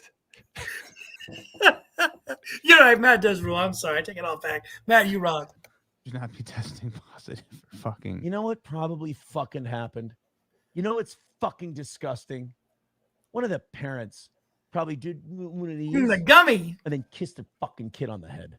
Or something like that. What? Like that's oddly specific. Jesus. I've not seen this. That's the hair follicle we're gonna test. What did you think of, like it went through the hair into the head or something like that? Like that's why this thing doesn't make sense to me. Like the amount of cocaine that they were saying this child was doing, like should have been dealing. Like should have been on it, in it, around it. You know what I'm saying? Like, and I think one of the hair follicle samples, like there was a false negative or something like that, or a false positive. I'm not sure the exact terminology. Forgive me, but I think there's issues with this test. That's why I don't believe it. And that it came through Kiwi Farms. That could be someone just making things up. It's Kiwi Farms. You know what I'm saying? Oh, so, no one's seen like the actual document that backs this up. This is all just on forums. So it's all on forums right now. Nothing has come out as official, but I think they said it's like a 60% chance that it is real, unless somebody has seen that they have admitted that this is an actual document that was put out by the court. Aaron has, or excuse me, Nick hasn't said it's real. He just said that he had it, or he had a document like it. But then I guess that was when they were saying that Nick was confirming it by reacting to it. You know what I'm saying? Right. Yes. Yeah. So I don't totally believe in the validity of the document itself. And then saying that a 9-year-old is like dealing cocaine. Is that the 9-year-old that they said that's the age attached? It's not like, because isn't there one who's much older? I'm There's speculating. I 16-year-old don't know. between 16 and I'm not sure the youngest, but I know the 9-year-old, from what I understand, is in the middle. Oh, okay. Out of the 5. That records department's a little fucked up because I asked early on for a document. Oh, yeah? And they sent me, it wasn't the arrest warrant. It was, I think it was the first, whatever the affidavit was. And then like 3 weeks later, or a month later, I got a cease and desist from them. So I guess they accidentally sent it out. And I'm like, well, here's my records request. And you gave it to me. Dude, so maybe they accidentally released something to somebody else. I don't know. You think that's what they did? Maybe. Oh, golly. Minnesota, you guys just rock. I love it. Y'all give us good stuff. Go ahead, Chow. Sorry. I think the most interesting thing is like how quick he can come up with like, well, this is what must have happened. But the thing is with like the hair test, it works through the bloodstream still. So it still needs to be processed. It's your hair. It grows into your hair. So right. Like him just being like, must have been what happened like so quickly of like the like getting kissed on the head or whatever. It's like, it doesn't even work that way. So, but it's interesting to see him like with such conviction being like, this must be it. To believe that too, but here we go. Fucking pigs. Fucking pigs, every last cock-sucking one of you. All 3 of you. Matt. Wait, did you pause it or they're still reading? She was allowed into the home, but she was not allowed access to the parent. Oh, so the chips person went to the house, but she was allowed into the home, but she was not allowed access to the parent's bedroom. Weird. Thanks, Matt. The GAL Matt reminds me of is me. in agreement that it is in the best interest of the children. You hanging out with Ray DeVito or something like that? Well, I don't know. What do you want from me? 3 guys getting robbed at a gas station. I don't know. You do your job good. God damn it, Matt. To remain in out-of-home placement at this time. This is that Matt? This is the Matt of the famous God damn it, Matt? That's who that is? Yeah, No, it is. Yeah, that is. That's Matt from he used to have a show on Aaron's network, and then he got in trouble for he brought some strippers into the studio and on Twitch, and then they got their channel taken down right shortly around that time or right after, and that's why he yelled the "God damn it, Matt, you know better." Oh wow. But yeah, Matt's a G. Yeah, now I love him. God damn it, Matt. See, that's what Dr. Chow does. Like, you come in there hating these people, not liking them, seeing all this negative stuff, and then Chow like brings out this good side to him. Like, I don't understand how he does it, but Matt's got a huge following. They call themselves the Matadors. Where? It's like a lot of the like Jesse PS and Pod Awful people are into it. Yeah, they all love them. The Matadors. No, just from watching Imholt's show. Like everyone, like when Matt's on, the chat's like buzzing about like Matt, and everyone likes him. It's great. There's a place for everybody, I guess, man. If Matt can have a following, Ray DeVito can have a following. Like, what is wrong with us? Whew. Dude, children are not to get sidetracked, but Carlos, we had Todd Mondesi on, and last week on Mir Musk, and he's like, "Wait, is like Ray famous now, or so like is he popular or something now?" It was like it was so like in earnest, but like without knowing anything about what's going on. Is that the guy who talked about Ray getting blowing the light? Yep. Okay, I saw that. I saw part of that. I did. Yeah. That was pretty funny. He's had a long-standing beef with DeVito. But he was all confused, and he's like, "Well, if Ray's popular, I got to get in the streaming game because I'll blow up." That work out for you. Are in surroundings or conditions that endanger the children's health, safety, or welfare, requiring responsibility for the fucking stream tonight. You chicken shit. You fucking chicken shit. Fucking stream. And he's got to be—he's the worst cursor on YouTube. Like he just learned to curse yesterday or something like that. Yeah, it's just obnoxious. He's so fucking obnoxious. Shout out your boy. I'm loving it, man. This is one of the funniest things he's done. You don't think this is he faking it, or is this real? Is this real emotion? Is he really upset, or is this bullshit? I don't even know if I can say both, but so I think it is real emotion, but it might be like he's mad about something else, and this is like the thing that, you know, springs him into like being really emotional about it. But I mean, I don't know, it's like weird to say. It's somewhat performative, but I think he's actually pissed too. I don't know. He's thinking to himself, how would Anthony Cumia have reacted to this in like 1996? How would Nick react? Oh, wait. But the thing that I'm kind of thinking about with this is he's grifting on his own tragedy, and that's what people hate about it, I think. Are you okay with that, Chow? Like, I mean, I know you always your friends are your friends, and it's all good. But like, do you see where people are like, "This is bullshit"? You know, you shouldn't be getting away with this kind of thing. Like, and I don't totally agree with that, but I do see the argument. You know what I mean? No, I don't really care what he does. And I don't think he's really grifting on some tragedy by doing this or anything. I think so. Here's a better way to put it. Like, you know, if someone you don't like does something that you find like really abhorrent, then you would maybe like go more venomous at it, right? But if someone you do like does the exact same thing, you might be like, it's not that big a deal, you know? Yeah. Like, so I think what was happening in his situation is he's got this really strong beef with Rakeda, you know, from all the stuff that's happened with his wife leaving and all the drama and all this stuff. I think like this event triggered him to be like, now I can really like, and morally, you know, obviously everyone's going to be on his side. So as far as the grifting thing on it, that's his show, man. Like that's what he does. So like, I don't even really watch his show. That's the thing. So I see clips like this and I'm like, wow, this is like incredible stuff. But you know, most of the people like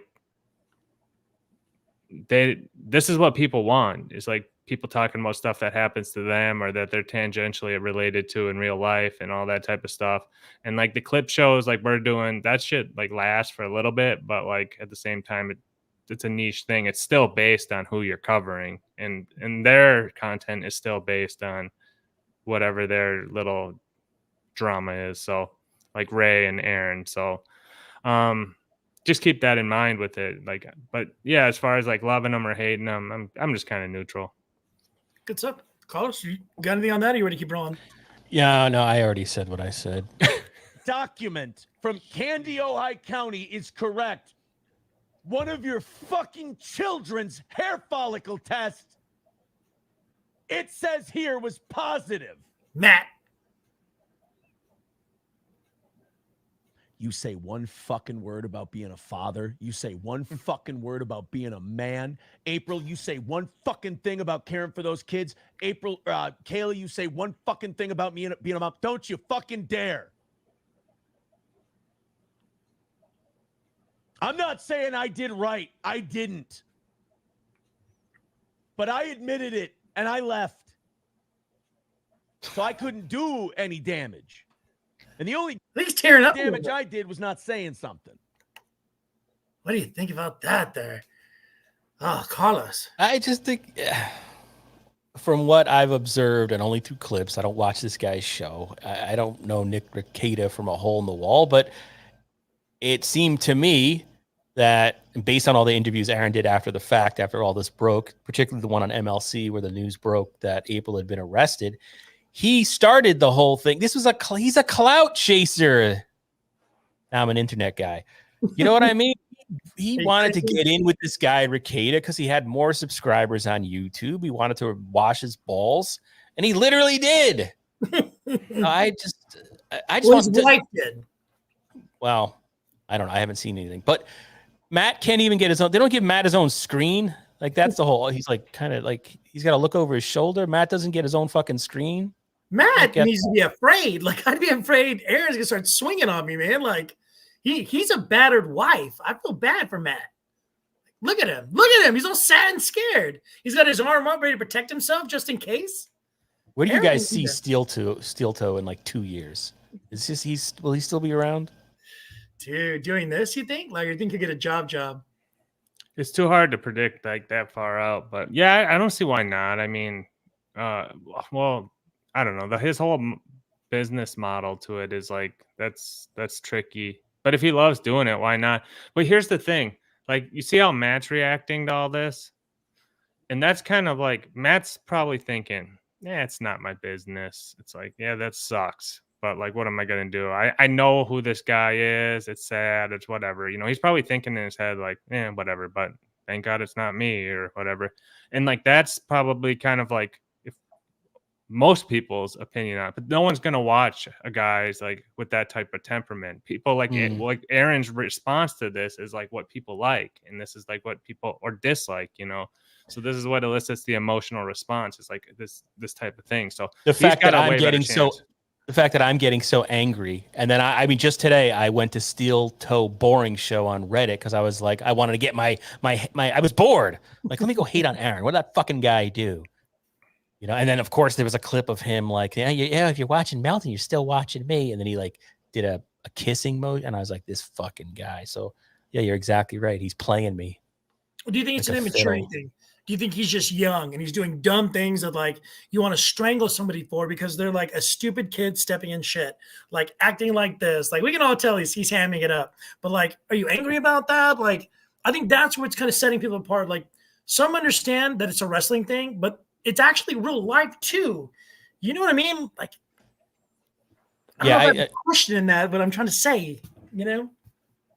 I think he's mature. He knows exactly what he's doing. It's not like Kate Meany. I see Kate Meany and I'm like, she's young, you know. but this guy's old enough to know better. Yeah, this is wife number 2. So, Right. Yeah, I feel you there. Chow, do you want to jump in or you want to keep rolling on it? Yeah, well, I just think I think he knows what he's doing. I'm trying to think of who you can compare him to. And maybe there's other streamers and different people who do different stuff out there on YouTube. But I think to be like, I don't like when he covers news stories and like gives his take on it. But I think he is got some type of like captivation to him to stream for so many hours every day and like run a show. I think he does know what he's doing. I think he is somewhat skilled enough to like keep going, and basically it'll probably transform him into something. But yeah, like his set looks like, junk, and he's kind of a dork and all that type of stuff. But I don't hate him, man. I can't say I hate the guy. Who do you hate, Chow? No one. Really?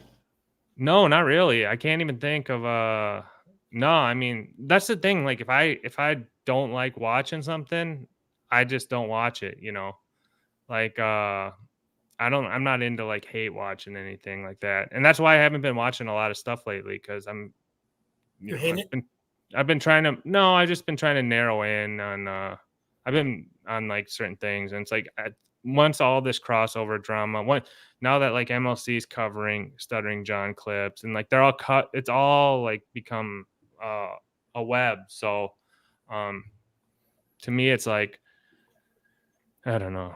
Like, this was great at the beginning, but I haven't been watching any of like even your clips, Will. Like, I'm on your channel and I haven't been watching your clips of Steel Toe or Bricada, because I'm like, Whose are you watching? None. That's why I was like, oh, great, we're going to cover some of them tonight. And of course, you play the one I've seen. Thank you. I'm playing everybody else's, not even my clips. I guess like the one thing that kind of just brings me back to the same thing I keep asking is, his life is on fire. It's in shambles, and he's putting it out in front of you guys to watch it. Is that cool? Is that, do you think, where the disconnect is, where people are like, dude, all this stuff is going down. Now the kids are coming up, testing positive for cocaine. We're still kind of playing it. Like, should he pull back on it and just get away from it, or just keep rolling with it as he's going? But is his life in shambles? Well, I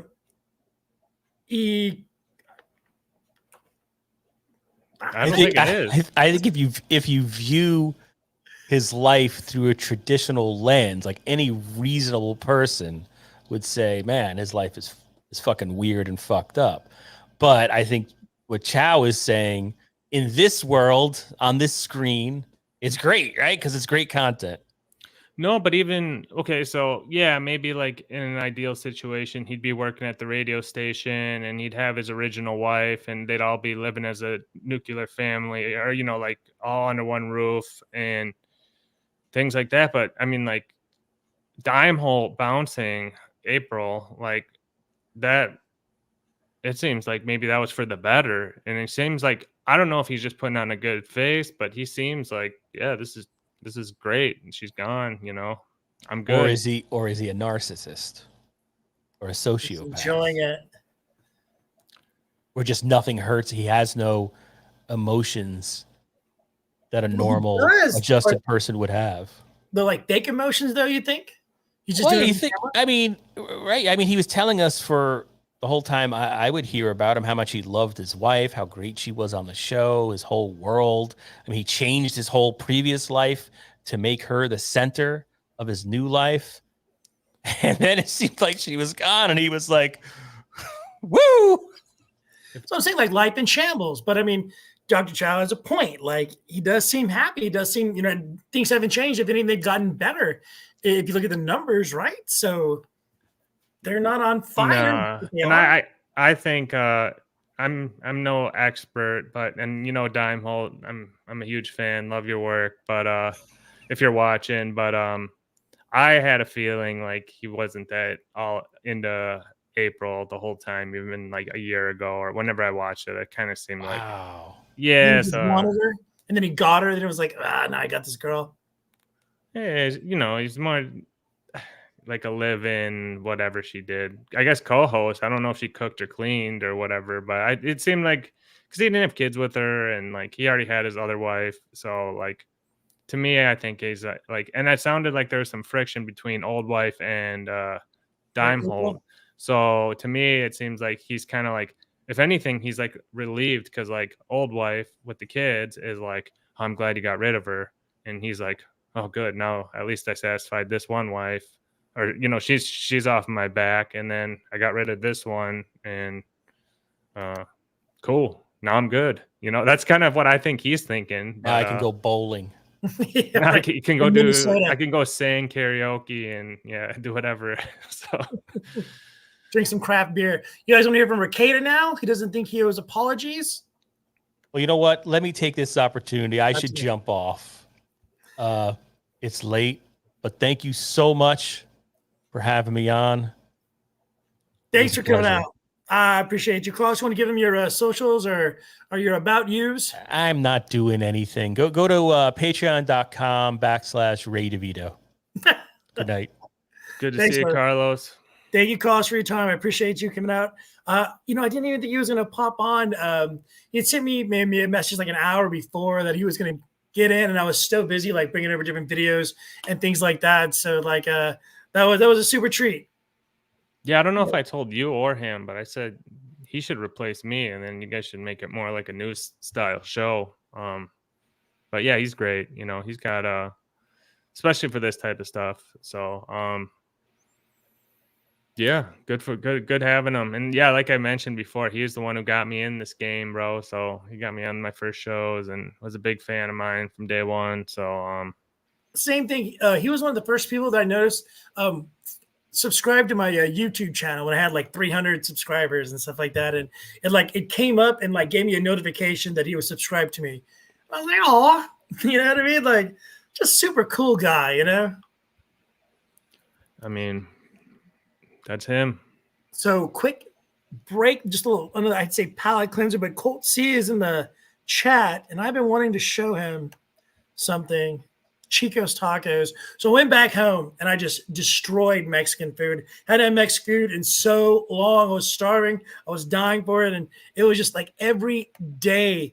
That's all that I got. And then me and Colt C would talk a little bit about it. And so he said he knew about these, but he had never had them before. So those right there, those are Chico's Tacos. in El Paso, Texas. They're like rolled tacos with like cheese on top and then like super warm and the cheese like melts down. Oh man. Look great. They do. You like a tight one there. Usually put like a green salsa on top of that. Oh God. Is that like some broth they're in or something? Yeah, it's like a Spanish sauce type thing. Like a light, it's not thick, but it's got a little bit to it. And it like loose, they're like flautas kind of thing. And then they like it makes them a little softer. And you just put a fork in on one side and you kind of pick it up almost like a hot dog and you just kind of eat it like that. And oh my God, they're fantastic. Again, that's a Chico's Tacos when we were back home in El Paso, Texas. Got a little bit more. I want to show you. Yeah, there's French fries. There's the green salsa, Citizen Macabres Papi. I know you understand that. Oh, and these birria tacos. So that's basically like goat tacos. And there's like a come sauce. That's like a meat sauce, basically, that from the drippings that fell off of the cooking goat meat goes in like the little bottom area, and it's caught, and you dip the taco in the come sauce. Oh, yeah, man. I've had those before. You've had birria tacos? Yeah. So good. Where'd you have birria tacos up north? You don't have those there. They have them everywhere. Yeah, all the like nice restaurants have them. Whatever, Dr. Chow. You don't know. Yeah, with the consomme sauce and Yeah. God, every time to impress you. You know who that guy is? Yeah, that's our buddy from the early videos. Yeah, and Jake Courts. He had a real good time, man. It was nice hanging out with him. Had a couple of drinks, but you getting tired, buddy? I know you've been doing this thing for a minute. You were with Chad earlier. We can call it right now and get back to it maybe this weekend. Let's do it. Let's we'll have to do it again sooner, and we can get into more stuff. But like, dude, you've been traveling, doing your thing, and then you've been clipping like crazy though, man. Okay, so let me tell you my little story like with this too, and I'll get you out of here. But so as you know, it was balling with this and like working with the clips and things like that. And I finally got monetized. So I was like, yes, like we're gonna start making money and stuff. And so it like would make you happy and things. And then like I couldn't get the bank account connected with YouTube. So for like a month, I'm arguing with them. I'm trying to like get things set up. And the whole time, and it shows you as like your money starts to build up, how much they owe you. And I can't get the money deposited into my bank account. So it's like I'm working hard. I'm doing all these clippings. And like, obviously it was for fun to begin with. But when you see the money add up and you just can't touch it, it's just there. Dude, I was going to quit. You know, I was like, why? So like, that's why I hadn't really talked to you in a minute. And I was just kind of clipping and just putting it up there. But finally, like after fighting, I set up like 2 new bank accounts. Like, dude, I was gangster on this thing. I finally just got with the help center. And like, I just talked to some lady and she was like, oh, all you gotta do is this. And then like everything got fixed on my account. And like 3 days later, everything was fine. They made a deposit. I was like, great, man. That's awesome. Awesome to hear, man. Yeah. So it was really cool. So like, it feels official now. It's really happening. And like, I really want to put more effort into it now that it's going on. You know what I'm saying? But man, and you had a great freaking week too, man. Jeez, man.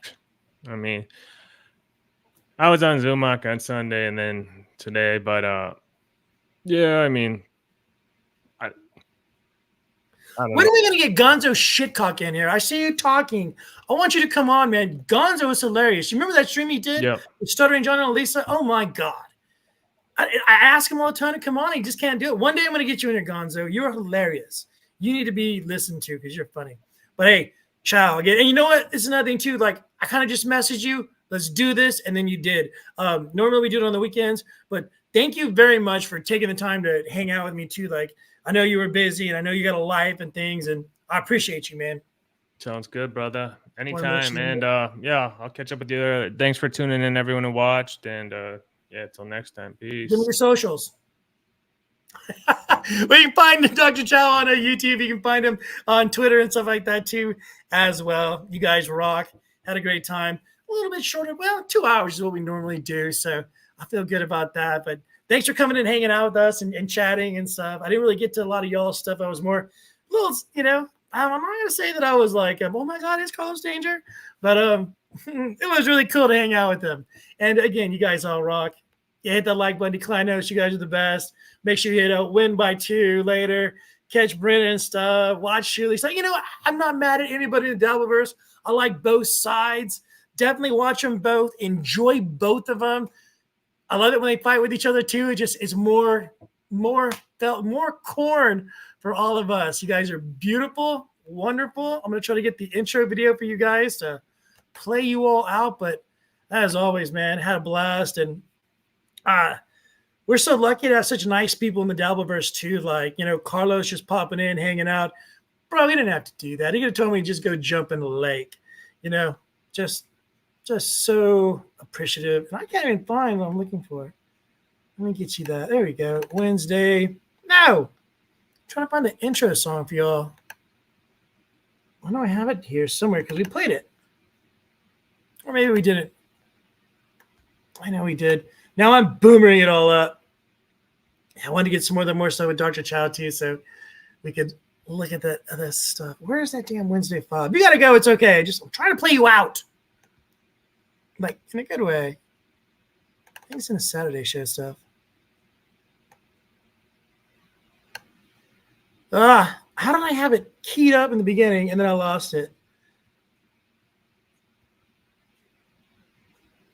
Where in God's green earth? I hate computers. So actually, I don't. I love them. They make me happy.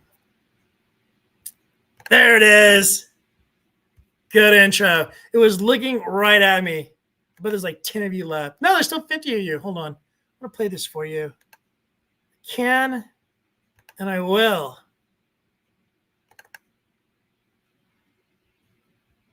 Love you guys. Thank you very much for hanging out with me. All of the best.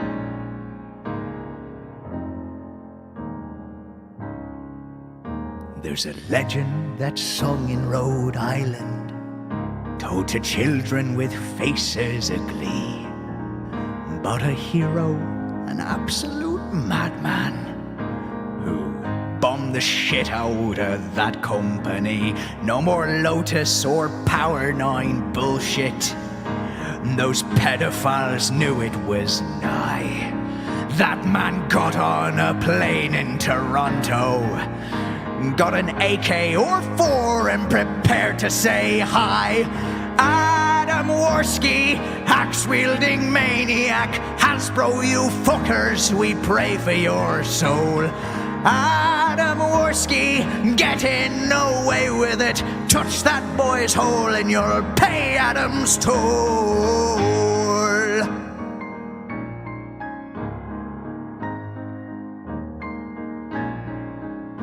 He enlisted the help of some dear friends, the time-traveling demon Sam Hyde, and they vowed to eradicate Hasbro. They crashed the plane, kicked the door, went inside. There was blood on the ceiling, screams echoed for miles as Adam lay waste to his claim. They rescued the boys and the girls who were slaves, and every last one of them chanted his name. Adam Worski, Hitler on steroids, enacting upon magic his genocide. Adam Worski, hero of Canada, we laughed and we laughed at how many had died. Adam Worski, doing it for free, he'll never stop on his valiant quest. Adam Worski, it might be a pseudonym, touch that girl's chest and he'll strap on a suicide vest. Oh, yes. Adam Worski, murderous psychopath. Cash all your checks, 'cause he's coming for Hollywood next. We want game. We want beat. We want trap. We want trap queen. I am from. Hi, son. I see you there. I see you in that clip. Ching chong, ching chong. Ling ling ling. One game. Hostino Dosso with Puto. Knows what's up. Ling ling ling. Ying ying ying ying. Big ass rice field filled with Wuhan rice. Wuhan rice. Ling ling.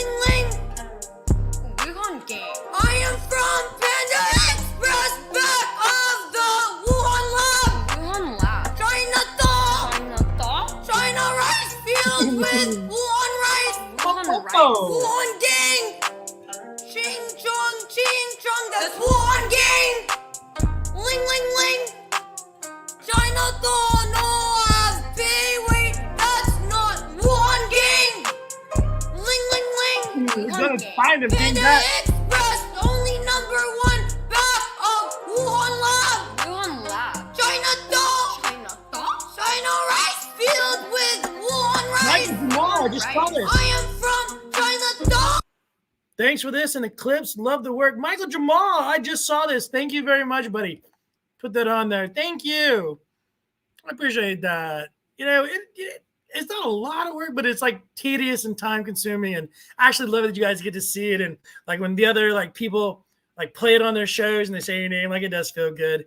I get a lot of flack for putting my water stamp on there and stuff like that. And I get that. I respect people like getting mad about that. But like, if you're going to use my clip in another show, I don't mind putting my water stamp in there, if that makes sense. But I do respect the original artist.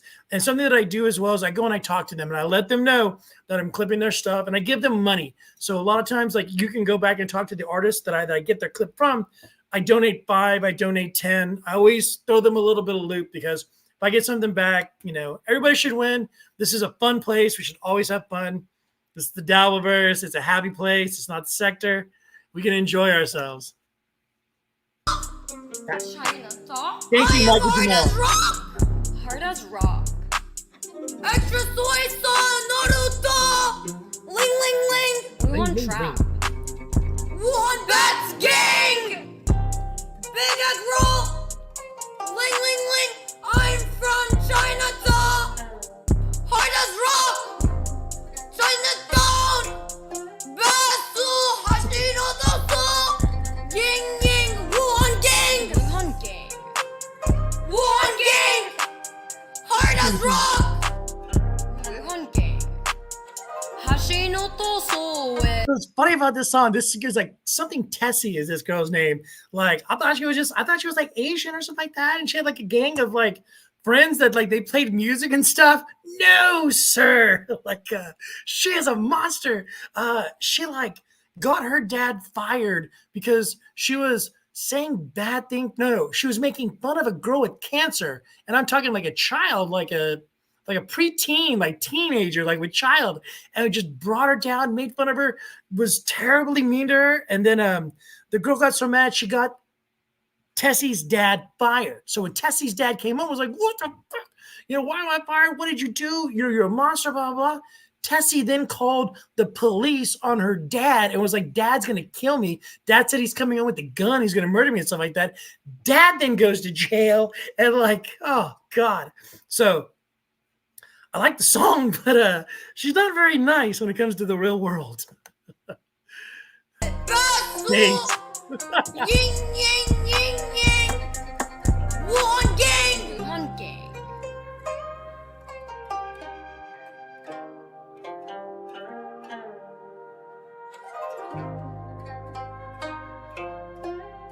I'll hang out with y'all till the music ends, then I'm gonna bounce. I'll tell you. I almost had to go to the Madden Passing Academy. That's like Peyton Manning, Archie Manning, Eli Manning. I'll play this song at my English kids class. Don't do that, James. Don't do it, but don't say you got it from me. I told everybody where I was going. Oh yeah, the Manning Passing Academy. It's in Thibodaux, Louisiana. It starts tomorrow and goes through Sunday. But I need to be there on Friday when there's media day. But today they're doing some like important stuff, so I can't be there. A softball coach left and then came back, and so left, and so we got a new one. So I have to cover the new softball coach coming in, which makes it to where I can go, which is good because I didn't really want to go. Like I want to see the Mannings, I want to hang out and do all that, but I kind of want to drive all the way out there. Like it's like a 4.5 hour drive there and back, and like would have been a lot of hustle. And then like I wasn't going to be able to get the starting quarterbacks that I wanted. I was going to have to get some of like if I even got anybody. So yeah, that's my story. Well, I think there's one more song or something like that, and I'll get you out of here. Myanmar gang's pretty serious, to be fair. I believe that. Yeah, man, anybody in gang is tougher than me. This is Chow. He's more Paso, Texas. I am the new honky tonk of America. Please bear with me. I know this guy. He's really cool.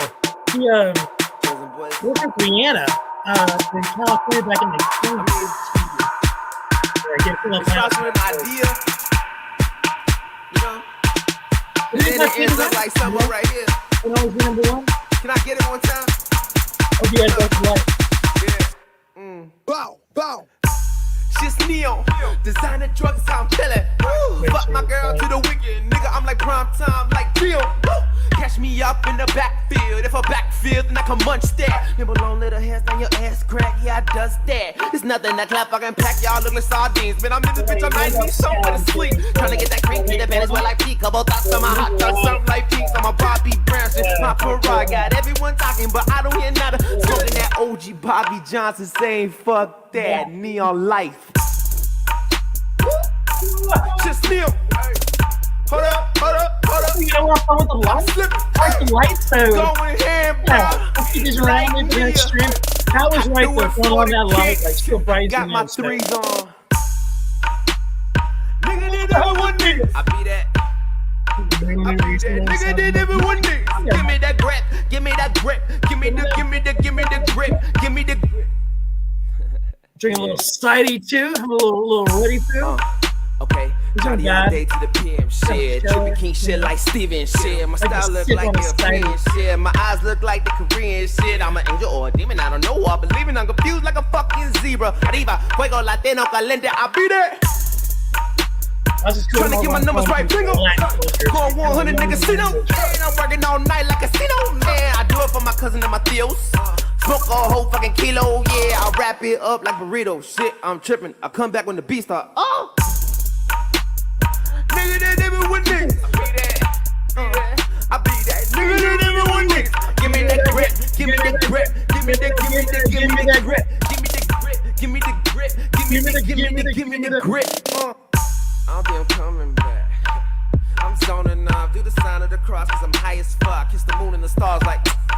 She get on, I get on, she cook up that spin out, vodka, it's not, I'm blowing, I just dropped the phone and it's slow rolling, I'm rolling, now watch how I do it! At the end of the stream, so we're going in Tomorrowland. Mom, that electric, that ain't killing me, ooh, that's that Marvin J.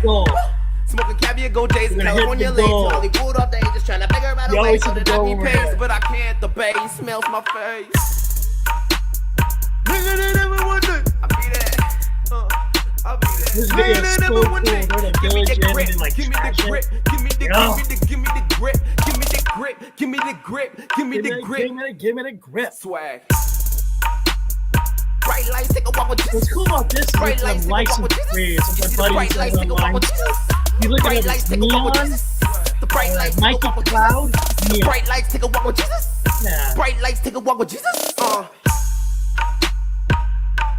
We get Ray New Rex Human. That's 2 murders. Oh my god. Ready for me.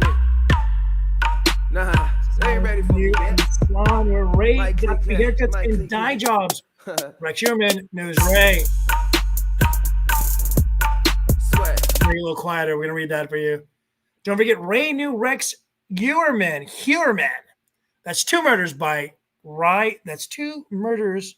Ray knows. I shouldn't even read that. Let's just try this again. I'll learn the language as we go. Don't forget Ray New Rex Huerman. That's 2 murders. Ray knows. Rex Huerman designed a high-end salon where Ray got free haircuts and dye jobs. Rex Huerman knows Ray. It's kind of information that we need early in the show. Well done, nonetheless. True, but you're right. Thank you, Dingbat. That was a good Ray stream. Feel good for you. Wanna clip for you. They ain't ready for me.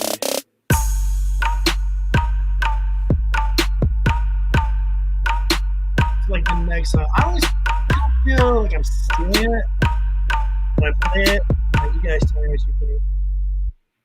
Whenever it's building code something or other, she meant Rex H as well. Wow, Michael Jamal. Y'all like know. What's that stuff? I've been good to know earlier.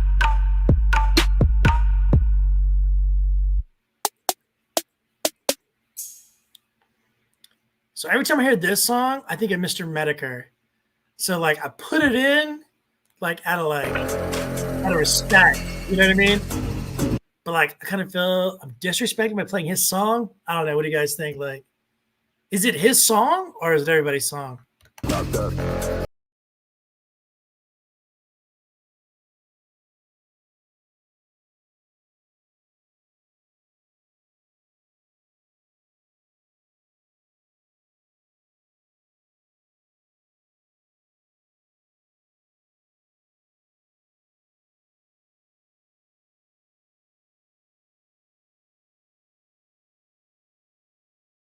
It was a Mikey Cloud, and I believe the song's called Neon.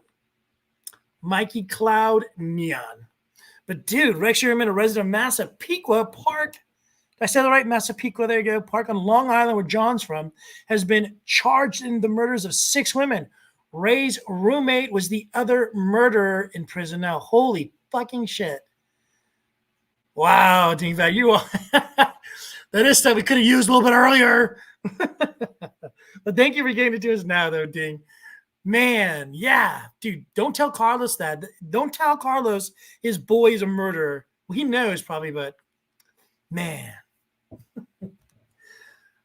I wish I'd give you guys a little bit better show with Carlos here and stuff like that. It was a little, it's been a month plus since I've been on, so I was a little rusty, but we'll get better.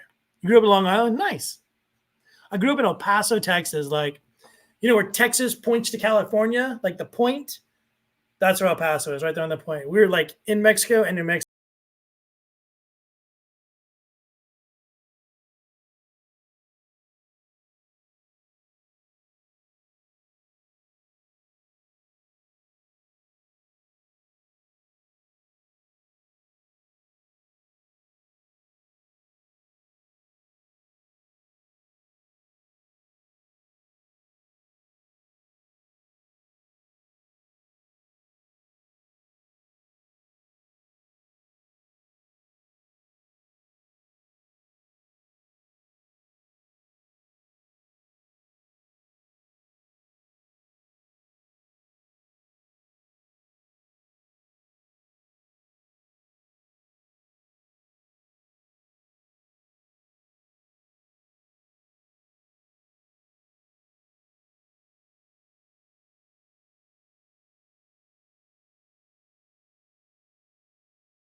I don't know, really. I'm going to get out of here. You guys have a great night. It was nice to meet some of you guys. Nice to meet all of y'all. Thank y'all for coming out.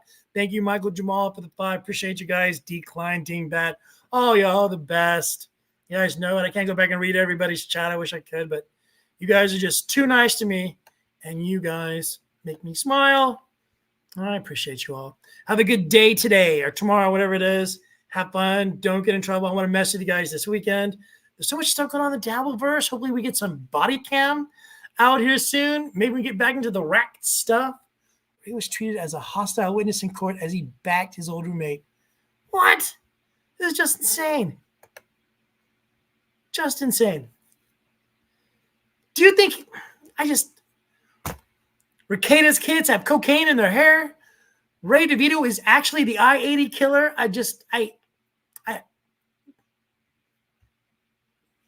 Bye, guys. Love y'all.